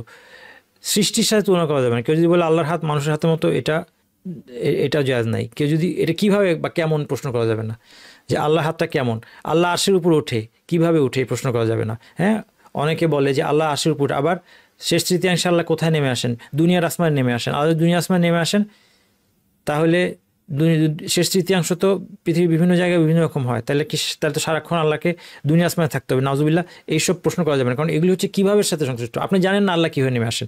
একটা মানুষের সম্পর্কে আপনি বলতে পারতেন, যদি কোনো মানুষ এরকম হতো যে সে দুনিয়ার আসমানে থাকে শেষ তৃতীয়াংশে, রাতের শেষ তৃতীয়াংশে দুনিয়ার আসমানে থাকে, তাহলে আপনি বলতে পারতেন যে রাতের শেষ তৃতীয়াংশ তো এক দেশে এক এক সময় সারাক্ষণই চেঞ্জ হচ্ছে, তাহলে সে তো দুনিয়া আসমানেই থাকতে হবে। এটা মানুষের ক্ষেত্রে বলতে, আল্লাহর ক্ষেত্রে এটা বলতেই পারবেন না, বরং আল্লাহর ক্ষেত্রে প্রশ্ন করাই জায়েজ নাই। কারণ আল্লাহ সুবহানাহু ওয়া তাআলা কীভাবে নেমে আসেন দুনিয়ার আসমানে, সেটা আপনার ধরনটাই তো জানা নাই। আপনি এটাকে দুনিয়ার রুলস দিয়ে কীভাবে আপনি এক্সপ্লেন করতে যাবেন? তাহলে এইগুলি আল্লাহ সম্পর্কে বেদাত চালু আছে। আল্লাহ আরশের উপর ওঠা, প্রথম আসমানের অবতরণ, এগুলিকে অস্বীকার বা অপব্যাখ্যা করা একই ব্যাপার, বা সৃষ্টির সাথে তুলনা করা বা কীভাবে হয় এটা প্রশ্ন করা, এগুলি জায়েজ নাই। রাসূল সাল্লাল্লাহু আলাইহি ওয়াসাল্লামের সাথে সংশ্লিষ্ট কিছু বেদাত আছে। রাসূল সাল্লাল্লাহু আলাইহি ওয়াসাল্লামকে হাজির নাজির বলা। হাজির নাজির বল মানে জানতো, মানে যেভাবে আল্লাহ সব জায়গায় হাজির এবং সব কিছু দেখেন। অনেকে বলে রাসূল সাল্লাল্লাহু আলাইহি ওয়াসাল্লাম হাজির নাজির, মানে রাসূল সাল্লাল্লাহু আলাইহি ওয়াসাল্লাম সব জায়গায় আছে এবং সব কিছু দেখেন। নাউজুবিল্লাহ, তিনি নূরের তৈরি, এই কথা বলা। তিনি সশরীরে জীবিত আছেন, এটা বলা। হ্যাঁ, হায়াতুন নবী, নবী সাল্লাল্লাহু আলাইহি ওয়াসাল্লাম জীবিত আছেন। কবরে নবীদের একটা বিশেষ জীবন আছে, সেটা আলাদা, কিন্তু তিনি পার্থিব অর্থে জীবিত আছেন, যেভাবে অন্য মানুষ জীবিত আছে, এটা বলাটা এটা একটা খারাপ রকমের বেদাত। স্বয়ং আল্লাহ তাআলা বলছেন, ইন্নাকা মাইয়িতুন ওয়া ইন্নাহুম মাইয়িতুন, তুমি মারা যাবে, তারাও মারা যাবে। ওয়া মুহাম্মাদুল্লাহ রাসূল কাদ খালাত মিন ক্বাবলিহি রাসূল আফা ইম্মা তাকুদি আনকালাবতুম আলা আকাবিকুম, মুহাম্মদ রাসূল ছাড়া কেউ না, এর আগে অনেক নবী রাসূল তারা মৃত্যুবরণ করেছেন। আফা ইম্মা তাকুদি আনকালাবতুম আলা আকাবিকুম, তিনি মারা গেলে অথবা তিনি নিহত হলে তোমরা কি পিট্টান দিবে? নবী সাল্লাল্লাহু সৃষ্টি না করলে কিছুই সৃষ্টি করা হতো না, এই কথাগুলো প্রচলিত আছে। তিনি ইলমে গায়েব জানেন বলে বিশ্বাস করা, তিনি ডাকলে শুনেন, ডাকে সাড়া দেন, বিপদ দূর করেন বিশ্বাস করা। আজানের আগে দুরূদ পড়া, অনেক মসজিদে শোনা যায় যে আজানের আগে আসসালাতু ওয়াসসালামু আলাইকা ইয়া রাসূলুল্লাহ এগুলি বলে, দুরূদ পড়ে। প্রথমত এটা দুরূদ হিসেবে সাব্যস্ত নাই। আর 2 নম্বর কথা হচ্ছে যে তারা আজানের আগে দুরূদ পড়ছে। আজানের আগে দুরূদ পড়ার কোনো সিস্টেম নাই। দুরূদ পড়ার জায়গা হচ্ছে আজানের পরে। রাসূল সাল্লাল্লাহু আলাইহি ওয়াসাল্লামের নাম শুনলে আঙ্গুলে চুমুখে ছোটে ছোঁয়ানো, এগুলো আমার দেশে চালু আছে। মিলাদুন নবী পালন বললাম। মিলাদ দোয়া মাহফিলের মিষ্টি জিলাপি থেকে তবারক, দেখেন এগুলিকে নাম দিছে তবারক। এটা কিন্তু এক ধরনের শিরকি আকিদা, বেদাতি আকিদা। তবারক নাম দিছে হচ্ছে তাবাররুক থেকে, বারাকা থেকে, অর্থাৎ মানুষ বিশ্বাস করে যে ওই মিলাদ পড়ার পর অথবা দোয়া মাহফিলের পর যে মিষ্টিটা বিতরণ করবে, ওই মিষ্টির মধ্যে বরকত আছে। এই বরকতে আমরা এর আগে আলোচনায় দেখেছি যে এটা হচ্ছে এক ধরনের শিরক। তো এই জন্য দেখবেন সালাত আদায় না করলে ওই মিষ্টিটা আনতে যায়, আশা করে যে এর মাধ্যমে বরকত আসবে। রাসূল সাল্লাল্লাহু আলাইহি ওয়াসাল্লাম কবরে সালাম পৌঁছাতে বলা। হ্যাঁ ভাই, হজে যাবেন, আমার সালামটা পৌঁছে দিয়েন রাসূল সাল্লাল্লাহু আলাইহি ওয়াসাল্লামের কাছে। এটা একটা বেদাত। আপনি যেখানেই থাকেন রাসূল সাল্লাল্লাহু আলাইহি ওয়াসাল্লাম সালাত এবং সালাম যদি পাঠ করেন, রাসূল সাল্লাল্লাহু আলাইহি ওয়াসাল্লামের উপর দুরূদ পাঠ করেন, তাহলে একদল ফেরেশতাই নিয়োজিত আছে তার কাছে এটা পৌঁছে দেওয়ার জন্য। এছাড়া অন্য কোনো রকমের পদ্ধতি একজন আরেকজনকে বলা যে আমার সালামটা পৌঁছে দিন, এটা সাহাবীরা করেন নাই। যেটা সাহাবীরা করতে পারতেন কিন্তু করেন নাই, সেটা কি? বেদাত। আমলের সওয়াব মদিনায় পৌঁছানো। হ্যাঁ, আমাদের এই আমলটুকুর সওয়াব হে আল্লাহ তুমি মদিনায় পৌঁছে দিতে, কোনো দরকার নাই। বেদাত তো বটেই, এটা কোনো প্রয়োজনীয় আমল হলে সাহাবীরা করতেন, সেই বেদাত তো বটেই। তার উপর এটা সম্পূর্ণ অযৌক্তিক, কারণ রাসূল সাল্লাল্লাহু আলাইহি ওয়াসাল্লামের প্রচারিত দাওয়াতের কারণে আমরা সবাই হেদায়েত পেয়েছি। অটোমেটিক্যালি আমাদের সমস্ত আমলের সওয়াব রাসূল সাল্লাল্লাহু আলাইহি ওয়াসাল্লামের আমল নামায়, এই ফজিলতটা উনি এমনি পেয়ে যাবেন, এই আমলের সওয়াবটা উনি এমনি পেয়ে যাবেন, কারণ তিনি আহ্বান করেছেন আমরা সাড়া দেওয়ার মাধ্যমে। তাহলে যে হেদায়েতে আহ্বান জানায় তার অনুসারীদের সমপরিমাণ সওয়াব তার জন্য এমনিতেই রয়েছে। তাহলে আপনি কেন একটা আমল করে বলেন যে সেখানে পাঠিয়ে দিও? শবে মেরাজ পালন, এগুলি বললাম।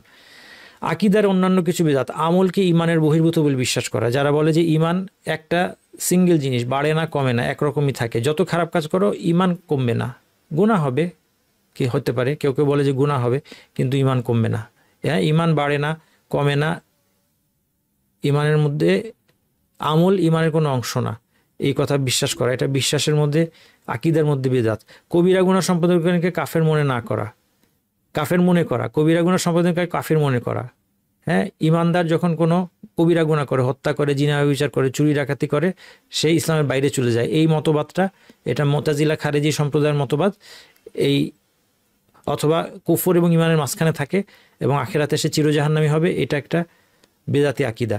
কোরআনকে আল্লাহর সৃষ্টি বলে দাবি করা, যেমন মুতাজিলা জাহমিয়া সম্প্রদায় বলে যে কোরআন আল্লাহর বাণী না, কোরআন আল্লাহর সৃষ্টি, এটা একটা বেদাতি আকিদা এবং কুফরি আকিদা। বেদাত আকিদার ক্ষেত্রে বেদাত কিন্তু আবার শিরক কুফরি হবে, শিরক কুফরি হতে পারে।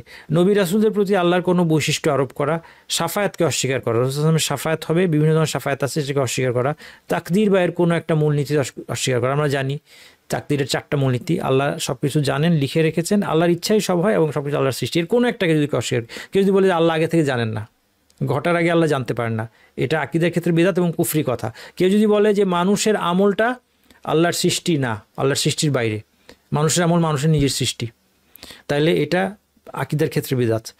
আখিরাতের দৈহিক পুনরুত্থানকে অস্বীকার করা, অনেক মানুষ আছে যারা আখিরাতের দৈহিক পুনরুত্থানকে অস্বীকার করে। মুসলিমদের মধ্যে ফিলোসফার নামে পরিচিত একটা দল আছে, তারা বলে যে পুনরুত্থানটা হবে শুধু রুহের ব্যাপার, অন্তরের ব্যাপার, কোনো দৈহিক পুনরুত্থান হবে না। তারা বলে যে জান্নাত জাহান্নামে যে সমস্ত খাওয়া দাওয়া এবং সুখ সম্ভোগের বর্ণনা আছে, এই সবগুলো হচ্ছে রূপক অর্থে।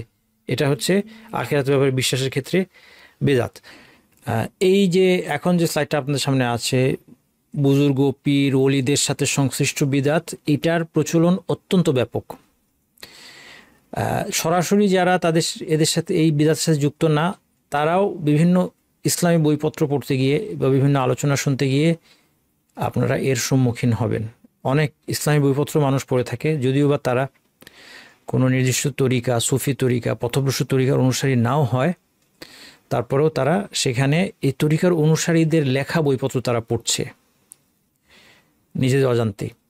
আচ্ছা, এই ধরনের বিদাতের মধ্যে আছে বানোয়াট জিকির, দরুদ, কবিতাকে দরুদ বানানো।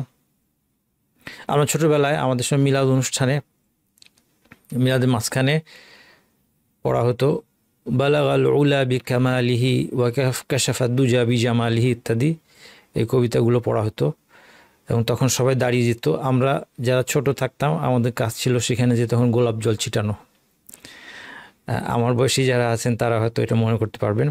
আলহামদুলিল্লাহ, এই যে মিলাদ উদযাপনের সংখ্যাটা, পরিমাণটা এখন বাংলাদেশের সমাজে অনেকটা কমে আসছে। ঢাকা শহরে এখন এগুলো একটু কমই দেখা যায় এবং বাংলাদেশে যারা মূলধারার আলেম ওলামা তারা এটার বিরুদ্ধে বেশ সোচ্চার। এই মিলাদ অনুষ্ঠান তাদের প্রচেষ্টায় বন্ধ হয়েছে। আল্লাহ সুবহানাহু ওয়া তাআলা তাদেরকে উত্তম প্রতিদান দান করুন। টুপির ডিজাইনে ফজিলতের দাবি না, বিশেষ ডিজাইনের টুপি আছে, বলা হয় যেটা অমুক বুজুর্গ পড়তেন, তার মানে নিশ্চয়ই এর মধ্যে এই ধরনের ডিজাইনের টুপিতে কোনো কল্যাণ আছে। কেউ যদি এটা মনে করে পড়ে, এটা বিদআত হবে। একটা ডিজাইন আপনার পছন্দ হয়েছে, আপনি পড়লেন, অসুবিধা নাই, কিন্তু বিশেষ ডিজাইনের একটা ফজিলত আছে, এটা মনে করে এই টুপি পরা, এগুলো বিদআত। কারো দেহ বা দেহের অংশ থেকে বরকত নেওয়ার চেষ্টা করা, হ্যাঁ, অনেক সময় হাত মিলিয়ে জামার মধ্যে হাত ঘষে, অথবা অনেকে সো কল্ড বুজুর্গ অলিদের হাত পা টিপে, যে সেটা হাত পা টিপে দিলে সেখান থেকে আমাদের মধ্যে বরকত আসবে। একমাত্র রাসূলুল্লাহ সাল্লাল্লাহু আলাইহি ওয়াসাল্লামের দেহ বা দেহ থেকে বিচ্ছিন্ন কোনো অংশের মধ্যে বরকত ছিল। রাসূল সাল্লাল্লাহু আলাইহি ওয়াসাল্লামকে দেহ বরকতময় করেছেন আল্লাহ, কিন্তু এর পরবর্তীতে উম্মতের সর্বশ্রেষ্ঠ ব্যক্তি স্বয়ং আবু বকর রাদিয়াল্লাহু আনহু থেকে কেউ বরকত নিতে আসেন নাই। আবু বকর রাদিয়াল্লাহু আনহুর সাথে হাত মিলিয়ে কেউ জামায় হাত ঘষেন নাই, অথবা তার দেহের কোনো অংশ থেকে, তার দেহ থেকে বিচ্ছিন্ন কোনো অংশ, তার চুল, ঘাম ইত্যাদি এইসব থেকে বরকত নেওয়ার চেষ্টা কেউ করেন নাই। এটা শুধুমাত্র নবী মুহাম্মদ সাল্লাল্লাহু আলাইহি সাল্লামের জন্য খাস ছিল। তার অজুর পানি, তার শরীরের ঘাম, এবং তার ঘাম ছিল সুগন্ধময়। তাহলে এগুলি খুব খারাপ ধরনের বিদআত প্রচলিত আছে। আরেকটা আছে রুহানি ফয়েজ। রুহানি ফয়েজ হচ্ছে একজনের রুহ থেকে আমার রুহের মধ্যে একটা স্পিরিচুয়াল পাওয়ার ট্রান্সফার হবে, এই ধরনের বিশ্বাস। কামালিয়াতের ধারণা, হ্যাঁ, পীরে কামেল বলা হয়। পীরে কামেলের একটা নমুনা কিছুক্ষণ মধ্যে আমরা দেখবো ইনশাল্লাহ। গাউস কুতুব, এইগুলি পরিভাষা, সুফিদের বিভিন্ন পরিভাষা, যে এরা হচ্ছে আল্লাহর ওয়ালি। বিভিন্ন ধরনের তাদের ওয়ালিদের আবার হায়ারার্কি আছে, হ্যাঁ, অফিসে যেরকম বস থাকে, বসের পর জেনারেল ম্যানেজার থাকে, তারপর বিভিন্ন লাইন ম্যানেজার থাকে, এই ধরনের হায়ারার্কি আছে তাদের। গাউস কুতুব, আবদাল, এদেরকে আবার তারা দাবি করে যে আল্লাহ বিশ্বের বিভিন্ন জায়গার বিভিন্ন অংশের নিয়ন্ত্রণ দিয়ে রেখেছেন। বিভিন্ন সুফি তরিকা জিকির, আল্লাহ আল্লাহ জিকির, যেটা আমি বললাম, এইটা অনেকে বুঝতে কষ্ট হয় যে আমি আল্লাহর নাম নিচ্ছি, অসুবিধা কী? এই জন্যই মানে বিদআত জিনিসটা শয়তান খুব সুন্দর করে দেখায় সব সময়। বিদআত জিনিসটা এরকম, বিদআতটা দেখতে খুব সুন্দর। ইন্টারনাল যে ইখলাসটা যেমন কি, ইখলাসটা আমরা দেখেছি ইখলাস আলোচনায় যে ইখলাসের মধ্যে বান্দার কোনো অংশ নাই, ইখলাসের মধ্যে আনন্দ নাই। আনন্দ হচ্ছে কোন জায়গায়? রিয়ার মধ্যে আনন্দ, লোক দেখানোর মধ্যে আনন্দ, দুনিয়ার জন্য কোনো কাজ করতে পারলে আনন্দ। ঠিক একইভাবে বেদাতটা দেখতে সুন্দর। আচ্ছা, ইল্লাল্লাহ জিকির, লা ইলাহা ইল্লাল্লাহ মুহাম্মাদুর রাসূলুল্লাহ, এটা জিকির হবে না, সাক্ষ্য দিতে পারবেন। আপনি হাদিস পড়ছেন, হাদিস পড়তে পড়তে হঠাৎ আপনার মধ্যে একটা ইমোশন আসলো, একটা রিয়েলাইজেশন, নতুন করে রিয়েলাইজ করলেন যে আসলে মুহাম্মদ সাল্লাল্লাহু আলাইহি ওয়াসাল্লাম যিনি আল্লাহর রাসূল, আপনি সাক্ষ্য দিলেন আবেগ থেকে, আশহাদু আল্লা ইলাহা ইল্লাল্লাহ ওয়া আশহাদু আন্না মুহাম্মাদুর রাসূলুল্লাহ। ঠিক আছে, আপনি সাক্ষ্য দিয়েছেন, সাক্ষ্যটাকে রিনিউ করলেন। কিন্তু মুহাম্মদ রাসূলুল্লাহ কোনো জিকির না, লা ইলাহা ইল্লাল্লাহ জিকির। লা ইলাহা ইল্লাল্লাহ কে বলতে পারে, যতবার খুশি বলুক, কোনো সংখ্যা নির্ধারণ করে নেবে না। যেগুলি সংখ্যা নির্ধারণ আছে এটা সংখ্যা নির্ধারণ করা যাবে। যেমন সকালের জিকিরের মধ্যে আছে লা ইলাহা ইল্লাল্লাহু ওয়াহদাহু লা শারীকা লাহ লাহুল মুলক ওয়া লাহুল হামদ ওয়া হুয়া আলা কুল্লি শাইইন কাদির। 100 বার আছে, 100 বার পড়া যাবে, কারণ এটা সংখ্যাটা হাদিসে আসছে, সংখ্যাটা হাদিসে আসতে হবে। সুবহানাল্লাহি ওয়া হামদি 100 বার সংখ্যাটা হাদিসের মধ্যে আসছে। কিন্তু মুহাম্মদুর রাসূলুল্লাহ জিকির হিসেবে বলা যাবে না, বারবার শাহাদা সাক্ষ্য হিসেবে বলা যাবে। তারপরে রাসূল সাল্লাল্লাহু আলাইহি সাল্লামের সত্যতা তুলে ধরার জন্য মানুষের সামনে ওয়াজ করার সময় বলা যাবে যে তিনি আল্লাহর রাসূল। খতমে ইউনুস জাতীয় বিভিন্ন ধরনের খতম চালু আছে, তাই না? খতমে ইউনুস 1,25,000 বার লা ইলাহা ইল্লা আনতা সুবহানাকা ইন্নী কুনতু মিনাজ জালিমিন পড়লে মুসিবত দূর হয়, বিপদ দূর হয়। আমরা ছোটোবেলায় মানে পয়সা, বিভিন্ন ধরনের পয়সা ছিল তখন, 5 পয়সা, 10 পয়সা, 8 আনা, 4 আনা, এগুলি দিয়ে আমরা হিসাব রাখতাম যে ধরা যাক 500 বার হয়ে গেলে একটা 8 আনা, 1000 বার হয়ে গেলে একটা এই পয়সা। এইভাবে করে আমরা পয়সা দিয়ে হিসাব রেখে খতমে ইউনুস দিতাম বিভিন্ন বিপদের সময়।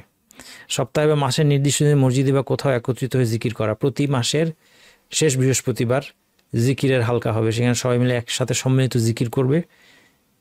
প্রতি মাসের অথবা প্রতি সপ্তাহের বৃহস্পতিবারে জিকির হবে, তারপর দোয়া হবে, সম্মিলিত জিকির, সম্মিলিত দোয়া। জিকির করা যাবে, আপনি সুবহানাল্লাহ, আলহামদুলিল্লাহ, লা ইলাহা ইল্লাল্লাহু আকবার, এই ধরনের জিকির যেগুলি কোরআন হাদিসের মধ্যে আসছে আপনি করেন। কিন্তু যখনই এটাকে কোনো একটা ফরম্যাটে বেঁধে ফেলবেন, কোনো একটা রূপ দিবেন যে এইভাবে করা হবে, কাইফিয়া, এই দিনে করা হবে, এইগুলির মধ্যে বিদাত হয়ে যাবে। অমুকের খলিফা, যেটা বললাম, হ্যাঁ, আপনারা এটা শুনে থাকবেন না যে উনি হচ্ছেন অমুক মৌলানা সাহেবের খলিফা অথবা অমুক আলেমের খলিফা। এই খলিফা কনসেপ্টটি কি? খলিফা হচ্ছে মুসলিম বিশ্বে যিনি শাসককে খলিফা বলা হয়। খলিফাতুর রাসূলিল্লাহ, আবু বকর রাদিয়াল্লাহু আনহু ছিলেন খলিফাতুর রাসূল সাল্লাল্লাহু আলাইহি ওয়াসাল্লামের প্রতিনিধি হিসেবে, তিনি মুসলিম বিশ্বের শাসক ছিলেন। আর এই যে এগুলো বেদাতি খলিফা, এটাকে কেন সিস্টেমটা চালু করা হয়েছে যে অমুকের খলিফা হলে মানে কি, মানে সে যেটা বলবে তার কথাটা শরীয়ত হয়ে যাবে, তার স্বপ্নটা শরীয়ত হয়ে যাবে। হ্যাঁ, পরে আমি লিখেছি পীর ধরা ফরজ, এই বেদাতি কথাটা আমাদের সময় চালু আছে। পীরে কামেল কথা চালু আছে। বুজুর্গদের সন্তুষ্টিকে নাজাতের উসিলা মনে করা, অমুক বুজুর্গের সন্তুষ্টি আমার নাজাতের উসিলা কীভাবে হবে? শিরকি কথা। আল্লাহর সন্তুষ্টি আমার নাজাতের উসিলা। কোনো ব্যক্তির কাছে তওবা করার বিশ্বাস, খ্রিস্টানদের থেকে আসছে। খ্রিস্টানরা কী করে? কনফেস করে।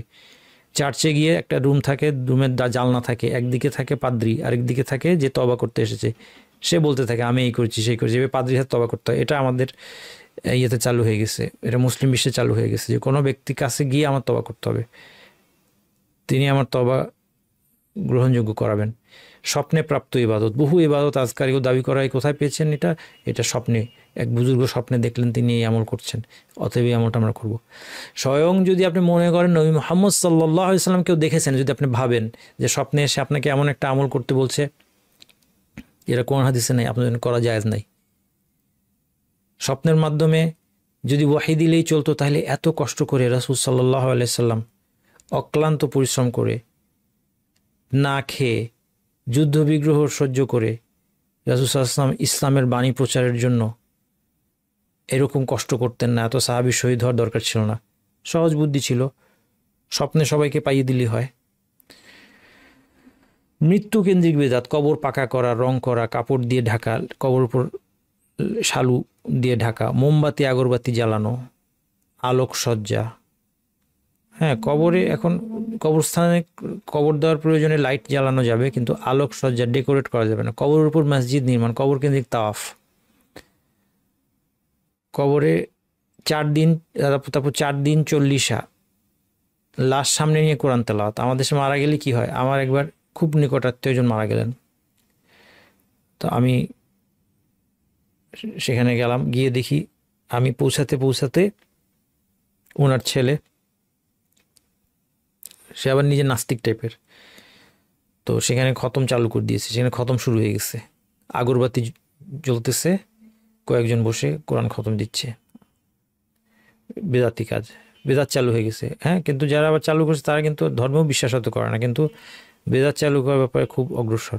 কবরে মাটি দেওয়ার সময় 3 মুঠ মাটি দেওয়ার সময়, 1 মুঠ দেওয়ার সময় বলে মিনহা খালাকনাকুম, আরেক মুঠ দেওয়ার সময়, মাটি দেওয়া ঠিক আছে, কিন্তু মাটি দেওয়ার সময় মিনহা খালাকনাকুম ওয়া ফিহা নুঈদুকুম ওয়া মিনহা নুখরিজুকুম তারাতান উখরা, 3 মুঠে এই 3টা বাক্য বিদাত। মৃত্যুবার্ষিকীকে সদাকা দোয়া করা, মৃতের জন্য সদাকা, মৃতের পক্ষ থেকে সদাকা করতে পারেন, দোয়া তো করবেনই। যখনই একটা নির্দিষ্ট দিনে এই কাজটা করবেন, নির্দিষ্ট একটা দিনে, তখনই সেটা কি হয়ে যাবে, তখনই বেদাত হয়ে যাবে, যে মৃত্যুবার্ষিকী ওই দিনে।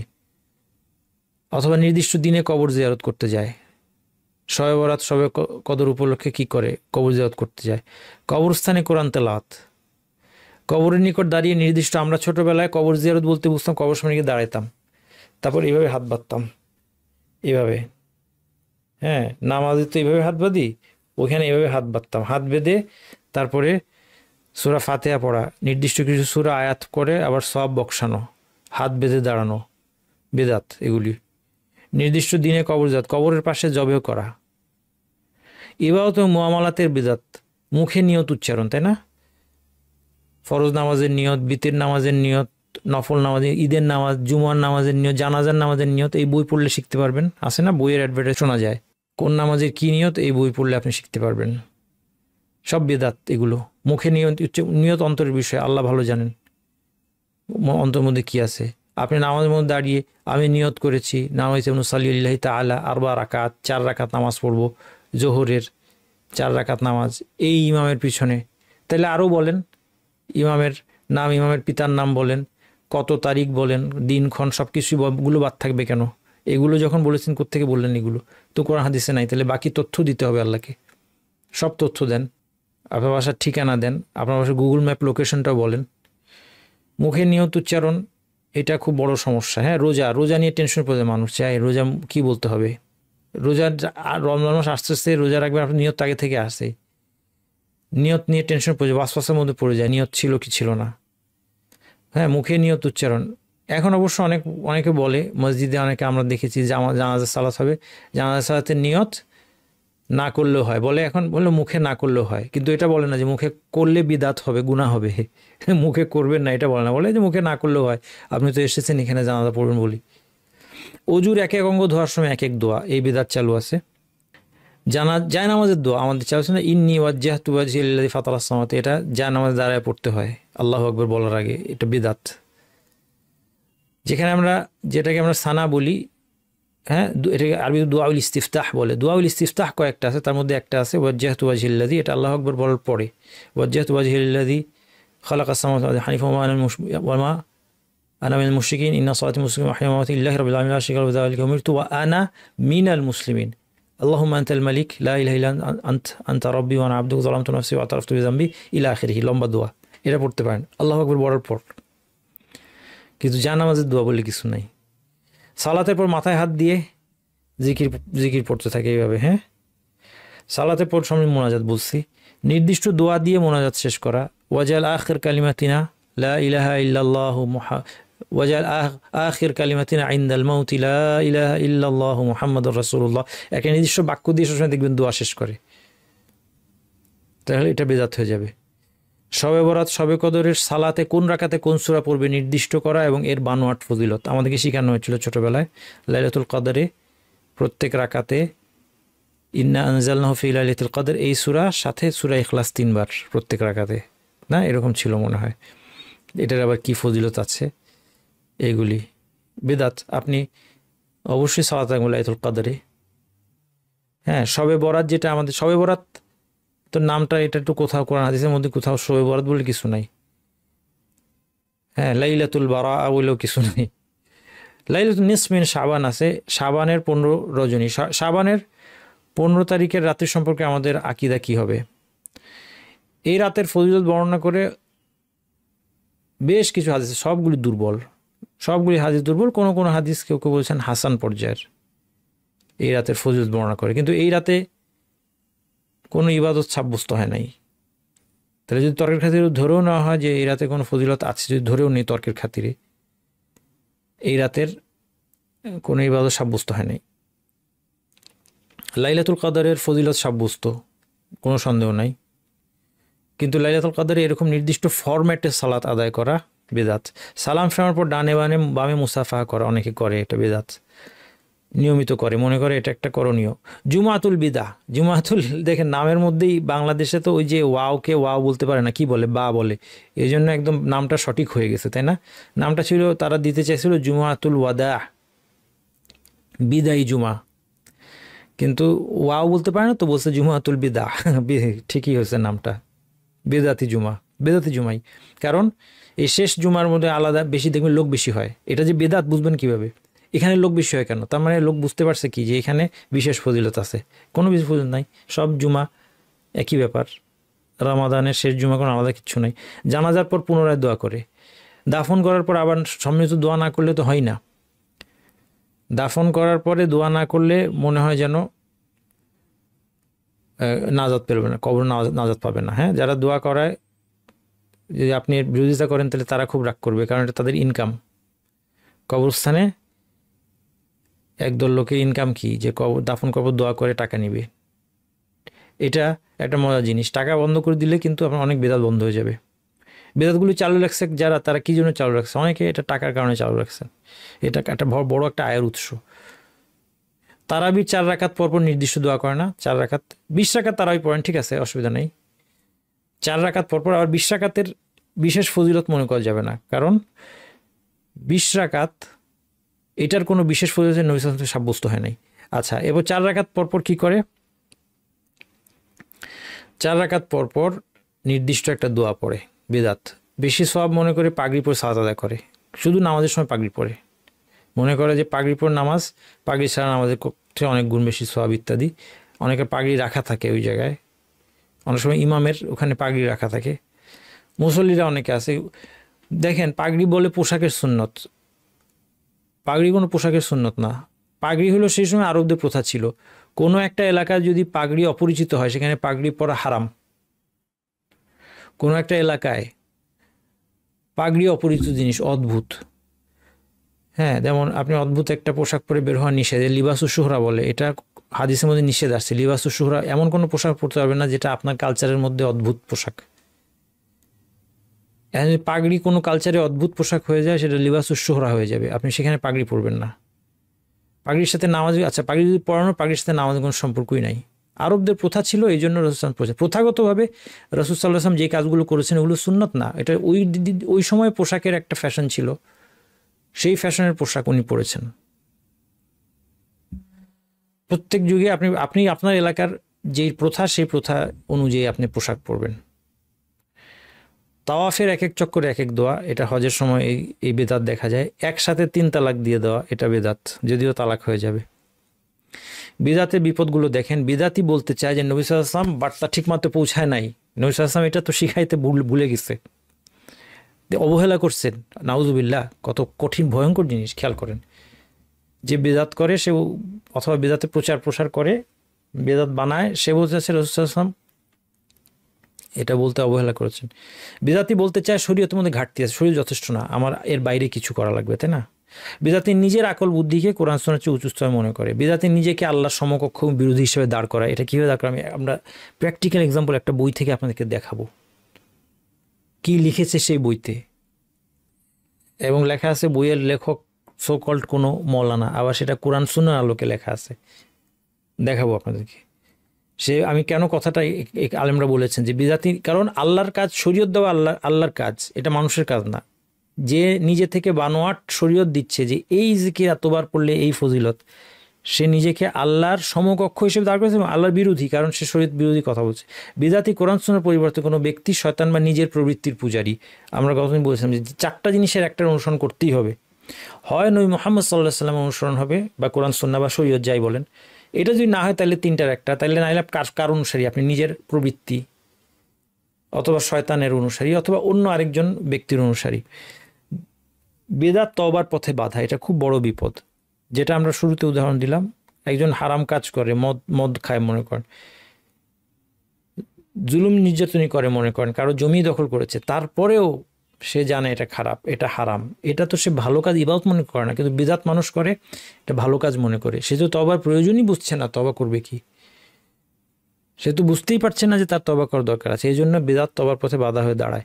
এই বইটা দেখেন, আমার দেশে বহুল প্রচলিত ধর্মীয় বই নিয়ামুল কোরআন, এবং আমি তথাকথিত আলেমদেরকে বলতে শুনেছি যে এই বইটা পড়ার জন্য। শুরুতে দেখেন কি লেখা আছে, এবং আমি এটা, আমার কাছে নিয়ামুল কোরআনের হার্ড কপি এখন নাই, এটা কিনে রাখবো ভাবতেছি, এগুলি থাকা দরকার, মানে জানা দরকার কি লেখা আছে।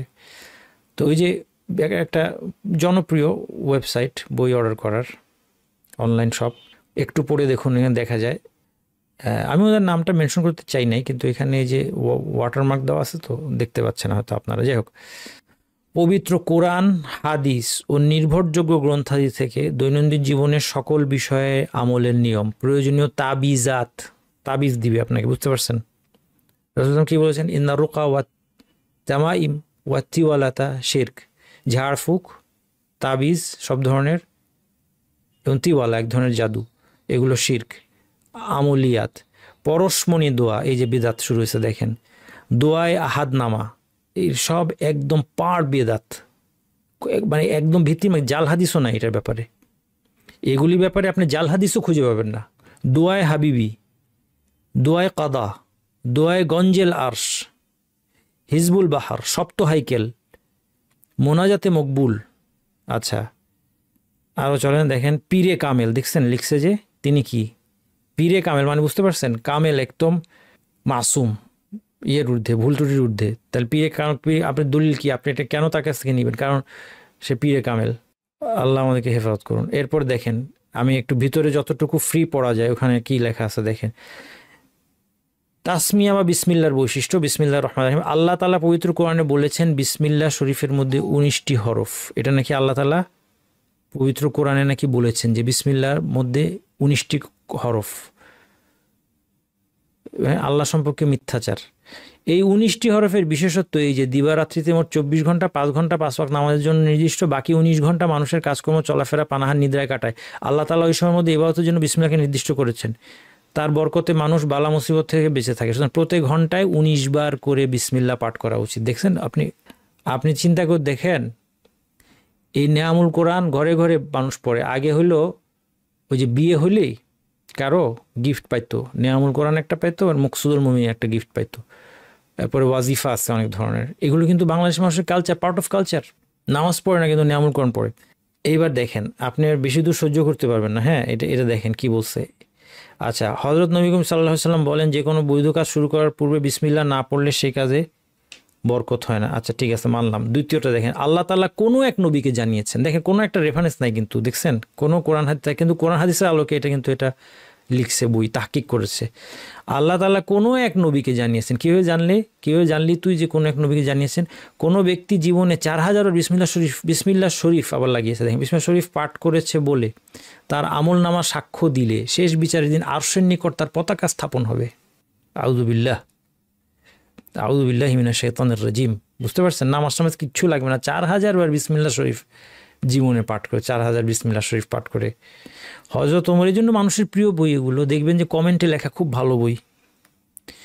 হযরত ওমরের জন্য শুধু বিসমিল্লাহ শরীফ লিখিত টুপি প্রেরণ করে রোমের বাদশার শিরোপীড়া আরোগ্য করেছেন। মাথার ব্যথা, রোমের বাদশার মাথার ব্যথা দূর করার জন্য ওমর রাদিয়াল্লাহু আনহু কি ঠেকা লাগছে। একটা শিশু যদি ওমর রাদিয়াল্লাহু জীবনী পড়ে, ওমর রাদিয়াল্লাহু কে বুঝতে পারে, তার আর কোনো দলিল লাগবে না যে এটা একটা এই কথা জাল হাদিসও লিখতে পারে নাই। যারা যে যে কয়জন হাদিস জাল করতো আমার মনে হয় না তারাও এটা লিখতে পারবে জাল হাদিসের মধ্যে। বিসমিল্লাহ শরীফ পাঠকারীর দিবারাত্রির অধিকাংশ গুনাহ আল্লাহ তাআলা মাফ করে দেন। প্রত্যেক রবিবার দিন দেখেন, প্রত্যেক রবিবার দিন প্রত্যুষে সূর্যোদয়ের সময় কেবলার দিকে মুখ করে 313 বার বিসমিল্লাহ শরীফ পাঠ করে 100 বার দরুদ শরীফ পাঠ করলে ধারণাতীত রুজি রোজগার বৃদ্ধি হয়। আল্লাহু আকবার। তাহলে তোর তো এই বই লেখে ব্যবসা করার দরকার ছিল না।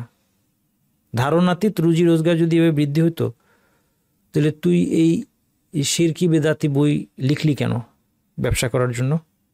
এটা ছাপাইলি কেন? বই যে ছাপাইছে আমি জানি না সে কে, কোন কি মৌলানা, সে আদৌ এরকম নামে কোনো মৌলানা, আমাকে এটি সন্দেহ আছে। এটা যে লিখছে তো জিন্দিক হতে হবে। এটা অরিজিনালি যে লিখছে এই বই সে কি হতে হবে বলেন তো? আপনারা বলেন তো, সে জিন্দিক হতে হবে না এই বই লিখতে হলে? 7 দিন প্রত্যহ রোজা রেখে নির্জনে মনোযোগের সহিত 7, 8, 6 বার বিসমিল্লাহ, বুঝছেন? এটা আবার এটার কোড আছে। আবার শরীফ পাঠ করলে মনের বাসনা পূরণ হয় প্রত্যহ। আর কি আর পড়ার দরকার নেই। সর্বশেষ আমরা বেদাতের ব্যাপারে কোরআন হাদিসে কিছু সতর্কবাণী আলেমদের কিছু কথা শুনে আমরা শেষ করব। রাসূল আল্লাহ তাআলা সাবধান করেছেন কোরআনে, ওয়া আন্না হাযা সিরাতি মুস্তাকিমান ফাত্তাবিউহু, এটা আমার পথ, একটা সোজা একটা রাজপথ, এর অনুসরণ করো। ওয়ালা তাত্তাবিউস সুবুল, বিভিন্ন পথের অনুসরণ করো না। ফাতাফাররাকা বিকুম আন সাবিলি, তাহলে এই পথগুলো আল্লাহর পথ থেকে তোমাদেরকে নিয়ে সরে যাবে। যালিকুম ওয়াসাকুম বিহি লাআল্লাকুম তাত্তাকুন, আল্লাহ তোমাদেরকে এই ওসিয়ত করেছেন যেন তোমরা তাকওয়ার অধিকারী হও। কিন্তু আমাদেরকে হাসা উচিত নাকি কান্নাই উচিত? আমারও হাসি পাচ্ছে ওদের ইয়ের সুরে, আমারও হাসি পেয়েছে, কিন্তু এটা আসলে বাংলাদেশের অবস্থা দেখলে আপনার কিন্তু কান্না পাবে। এইগুলি মানুষ কিভাবে অনুসরণ করে। ছোটবেলায় আমরা ধর্মীয় বই বলতে জানতাম এই নিয়ামুল কোরআন, এখন নিশ্চয়ই কমে এসেছে সমাজে। আল-ইয়াওমা আকমালতু লাকুম দীনাকুম ওয়া আতমামতু আলাইকুম নি'মাতি ওয়া রাদিতু লাকুম ইসলাম দীনা। আল্লাহ ঘোষণা দিয়ে দিয়েছেন যে দিন কমপ্লিট, আর দিনকে তোমাদের পরিপূর্ণ করলাম। তাহলে পরিপূর্ণ দিনের মধ্যে আপনি কীভাবে নতুন কিছু ঢুকাবেন? রাসূল সাল্লাল্লাহু আলাইহি ওয়াসাল্লাম বলছেন, ক্বাদ তারাকতু ফীকুম মা ইন ইতাসামতুম বিহি ফালান তাদিল্লু আবাদান কিতাবাল্লাহি ওয়া সুন্নাতা নবী সাল্লাল্লাহু আলাইহি ওয়াসাল্লাম। তোমাদের মধ্যে এমন কিছু রেখে যাচ্ছি যেটা আঁকড়ে ধরলে তোমরা কখনোই পথভ্রষ্ট হবে না, আল্লাহর কিতাব এবং নবী সাল্লাল্লাহু আলাইহি ওয়াসাল্লামের সুন্নাহ। ফাইন্না খাইরাল হাদিসি কিতাবুল্লাহ, নবী সাল্লাল্লাহু আলাইহি ওয়াসাল্লাম এটা বলতেন, ফাইন্না খাইরাল হাদিসি কিতাবুল্লাহ, সর্বোত্তম কথা হচ্ছে আল্লাহর কিতাব। ওয়া খাইরুল হুদা হুদা মুহাম্মাদিন, সবচেয়ে উত্তম হেদায়েত হচ্ছে মুহাম্মদ সাল্লাল্লাহু আলাইহি ওয়াসাল্লামের হেদায়েত। ওয়া শাররুল উমুরি মুহদাসাতুহা, নিকৃষ্টতম বিষয় হচ্ছে নব উদ্ভাবিত বিষয়। ওয়া কুল্লু বিদআতিন দালালা, প্রত্যেক বিদআত হচ্ছে পথভ্রষ্টতা। বিদআতে হাসানা বলে কিছু নাই। ইন্না আসদাকাল হাদিসি কিতাবুল্লাহ, সবচেয়ে সত্য কথা হচ্ছে আল্লাহর বাণী। ওয়া আহসানাল হাদি হাদি মুহাম্মাদিন সাল্লাল্লাহু আলাইহি ওয়াসাল্লাম, সবচেয়ে উত্তম হেদায়েত নবী মুহাম্মদ হেদায়েত। ওয়া শাররুল মুহদাসাত কুল্লু মুহদাসাতিন বিদআহ, প্রত্যেক মুহদাসা নতুন উদ্ভাবিত বিষয়কে বিদআ বলা হয়। ওয়া কুল্লু বিদআতিন দালালা, প্রত্যেক বিদআত পথভ্রষ্টতা। এখানে অতিরিক্ত আছে কুল্লু দালালাতিন ফিন্নার। ইয়া আইয়ুহার রাসূল বাল্লিগ মা উনজিলা ইলাইকা মির রাব্বিক, তোমার রব থেকে যা তোমাকে নাজিল করা হয় তোমার প্রতি এটা পৌঁছে দাও। ইল্লাম তাফআল ফামা বাল্লাগতা রিসালাতা, যদি এটা তুমি না করো তোমার বার্তা তুমি প্রচার করো নাই। তারপরে কিভাবে আপনি দাবি করবে যে নবী সাল্লাল্লাহু আলাইহি ওয়াসাল্লাম বলেন নাই অমুক বুজুর্গ অমুক ইমাম? অনেকে দাবি করে এটা কোত্থেকে পেলে? রাসূল সাল্লাল্লাহু আলাইহি ওয়াসাল্লাম গোপনে একজনকে বলেছেন, গোপনে আলীকে বলেছেন, আলী গোপনে অমুককে বলেছেন, এইভাবে গোপন ইমামের চেইন ধরে আমরা জেনেছি। অথচ আল্লাহ তাআলা বলছেন বাল্লিগ মা উনজিলা ইলাইকা, তুমি তাবলীগ করো, পৌঁছে দাও, সবার কাছে পৌঁছে দাও। তোমার কাজ বয়ান করা, সবাইকে জানিয়ে দেওয়া। আল্লাহ সুবহানাহু ওয়া তাআলা সত্যকে ঘুরিয়ে ফিরিয়ে বিভিন্নভাবে কোরআন হাদিসে আল্লাহ সুবহানাহু ওয়া তাআলা শিরকের বিরুদ্ধে কতটা আয়াত নাযিল করেছেন বলেন তো কোরআনে? কেন বলেন তো? কারণ যেন কোনো রকমের স্কোপ না থাকে। আপনি ভাবতে পারেন যে এতবার শিরক নিয়ে বলার দরকার কি, যেন কারো কোনো কিছু বলার স্কোপ না থাকে, যে বারবার তোমাদেরকে ওয়া কাযালিকা আনজালনাহু কুরআনান আরাবিয়্যান ওয়া সাররাফনা ফীহি মিনাল ওয়াঈদি লাআল্লাহুম ইয়াত্তাকুন। সাররাফনা, তাসরিফ শব্দের অর্থ বিভিন্নভাবে ঘুরিয়ে ফিরিয়ে ব্যাখ্যা করা, বিভিন্নভাবে ঘুরিয়ে ফিরিয়ে তাদেরকে সতর্ক করেছি। লাআল্লাহুম ইয়াত্তাকুনা, যেন তারা ভয় করে। আও ইউহদিসু লাহুম যিকরা, যেন এটা তাদের মধ্যে একটা সচেতনতার জন্ম দেয়। সেখানে কেউ তারা বলছে যে নবী মুহাম্মদ গোপনে অমুককে শিখিয়েছে, অমুক আবার গোপনে অমুককে শিখিয়েছে। সে অমুকরা কারা, পরের অমুকরা কারা? সব অজানা ব্যক্তিত্ব। রাসূল সাল্লাল্লাহু আলাইহি ওয়াসাল্লাম কি বলেছেন, মা বাকিয়া শাইউন ইউকাররিবু মিনাল জান্নাহ ওয়া ইউবাঈদু মিনান নারি ইল্লা ওয়াকাদ বুয়্যিনা লাকুম। এমন কিছু যা জান্নাতের নিকটবর্তী করে এবং জাহান্নাম থেকে দূরবর্তী করে, তার সবই তোমাদের জন্য স্পষ্ট করে দেওয়া হয়েছে। বুয়্যিনা লাকুম, স্পষ্ট করে দেওয়া হয়েছে, গোপন রাখি নাই আমি কোনো কিছু। রাসূল সাল্লাল্লাহু আলাইহি ওয়াসাল্লাম বলছেন এমন কিছু যদি থাকে যেটা করে একটু জান্নাতের দিকে যেতে পারবে, একটু জাহান্নাম থেকে সরতে পারবে, সেটা তোমাদের জন্য বয়ান করে দেওয়া হয়েছে, স্পষ্ট করে ব্যাখ্যা করে দেওয়া হয়েছে। মুআয রাদিয়াল্লাহু আনহু বলেছেন, তোমাদের সামনে অনেক ফিতনার সম্পদের আধিক্য থাকবে, আল কোরআনের দরজা উন্মুক্ত হবে, সবাই কোরআন পড়বে, মুমিন মুনাফিক পুরুষ নারী ছোট বড় দাস স্বাধীন ব্যক্তি সবাই কোরআন বুঝে না বুঝে পড়বে, মুখস্থ করবে। শীঘ্রই এমন সময় আসবে যখন একজন বলবে, কি ব্যাপার, আমি কোরআন পড়েছি কিন্তু মানুষ আমার অনুসরণ করে না, নতুন কিছু উদ্ভাবন করার আপন তারা আমার অনুসারী হবে না, কাজেই তোমরা বিদআত সম্পর্কে সাবধান থাকবে, নব উদ্ভাবিত বিষয় মুহদাসাত সম্পর্কে তোমরা সাবধান থাকবে, কারণ এই সব কিছুই পথভ্রষ্টতা। ইবনু মাসউদ বলেন, ইত্তাবিউ ওয়ালা তাবতাদিউ, তোমরা ইত্তিবা করো, বিদআত করো না, ফাকাদ কুফিতুম, এটাই তোমাদের জন্য যথেষ্ট। এটা দিন, ইসলামের এসেন্স। নতুন কিছু আবিষ্কার করতে হবে না, কোনো দরকার নাই, আবিষ্কার করার কিছু নাই ইসলামে, শুধু ফলো করা, শুধু ফলো। কাকে ফলো করব? রাসূলুল্লাহ সাল্লাল্লাহু আলাইহি সাল্লাম কিভাবে সাহাবীরা যেভাবে তাকে বুঝেছেন সেভাবে, কোরআন হাদিস যেভাবে সাহাবীরা বুঝেছেন, সালাফরা, সাহাবী তাবি তাবে তাবে, 3 জেনারেশন। আইয়ুব আস-সাখতিয়ানি, এই কথাটা আমার খুব প্রিয়, তিনি বলছেন, বিদাতি যতই কঠোর সাধনা করে ততই সে আল্লাহর থেকে দূরে সরে যায়, যত বেশি পরিশ্রম তত বেশি দূরে যাবেন। খুলনায় উঠেছেন দিনাজপুরের গাড়িতে, আপনি গাড়ি যত জোরে ছুটবে তত খুলনা থেকে দূরত্ব বাড়বে। এই কথাটা দেখেন, অমূল্য একটা কথা। ইবনুল মাজিশুন বলেন, আমি মালিক রহমতুল্লাহ বলতে শুনি, ইমাম মালিক মদিনার ইমাম, তিনি বলেছেন যে ইসলামের নতুন কিছু উদ্ভাবন করে একে হাসানা বা সুন্দর মনে করে, হ্যাঁ, বিদা হাসানা, নতুন কিছু উদ্ভাবন করে, সে দাবি করে যে মুহাম্মদ সাল্লাল্লাহু আলাইহি ওয়াসাল্লাম বার্তা পৌঁছানোর ক্ষেত্রে খেয়ানত করেছেন, নাউজুবিল্লাহ। তার এই কথার অর্থ হচ্ছে নবী সাল্লাল্লাহু আলাইহি ওয়াসাল্লাম খেয়ানত করেছেন। কেননা আল্লাহ বলেছেন, আজ আমি তোমাদের জন্য তোমাদের দিনকে পরিপূর্ণ করলাম। আল্লাহ দিন পরিপূর্ণ করে দেওয়ার পর তো না জানার কোনো সুযোগ থাকে না। কাজেই যা সেদিন দিন ছিল না তা আজও দিন হতে পারে না। একদম হার্টের মধ্যে লিখে রাখেন এবং মানুষকে বলবেন, নবী সাল্লাল্লাহু আলাইহি ওয়াসাল্লাম সাহাবীদের যুগে কোনো কিছু যদি দিন না হয়, ধর্ম অংশ না হয়ে থাকে, আজকে সেটা ধর্মের অংশ হবে না। বিদআত চেনার মূলনীতি। ইমাম শাতিবী বলেন, বিদআতি তার কর্মকাণ্ড ও বক্তব্যের মাধ্যমে বলতে চায় শরীয়ত পূর্ণ হয় নাই, শরীয়ত পূর্ণ হওয়া বাকি আছে, এতে কিছু অংশ বাকি আছে যা পূর্ণ করা ওয়াজিব বা মুস্তাহাব। সে যদি বলে যে আমার এই কাজটা ওয়াজিব, তখন এটা সে বলতে যাচ্ছে যে এটা ওয়াজিব অংশ, এটা বাকি আছে। মুস্তাহাব বললে যে এটা মুস্তাহাব, এটা উত্তম, এটা বাকি ছিল, আমার বলে দিতে হচ্ছে, তাই না? 500 বারই জিকির করতে হবে, এই সময়ে এই সূরাগুলি পড়তে হবে। সূরাকে যদি সময়ের সাথে দলিল ছাড়া আপনি বেঁধে ফেলেন, অথবা এই 5টা সূরা প্রতিদিন পড়তে হবে, দলিল ছাড়া যদি বেঁধে ফেলেন, তার মানে কি যে পড়তে হবে, এটা উত্তম পড়া, এটা দিনের অংশ ছিল না, আপনি পূর্ণ করতে যাচ্ছেন। কেননা সে যদি দিনকে সব দিক থেকে পূর্ণ বলে বিশ্বাস করতো, তবে নতুন কিছু উদ্ভাবন করতো না, কিংবা এতে কোনো সংশোধন আনার চেষ্টা করতো না। এই জন্য যে এরকম কিছু দাবি করবে সে সরল পথ থেকে বিচ্যুত। সুবহানাকাল্লাহুম্মা ওয়া বিহামদিকা আশহাদু আল্লা ইলাহা ইল্লা আনতা আস্তাগফিরুকা ওয়া আতুবু ইলাইক।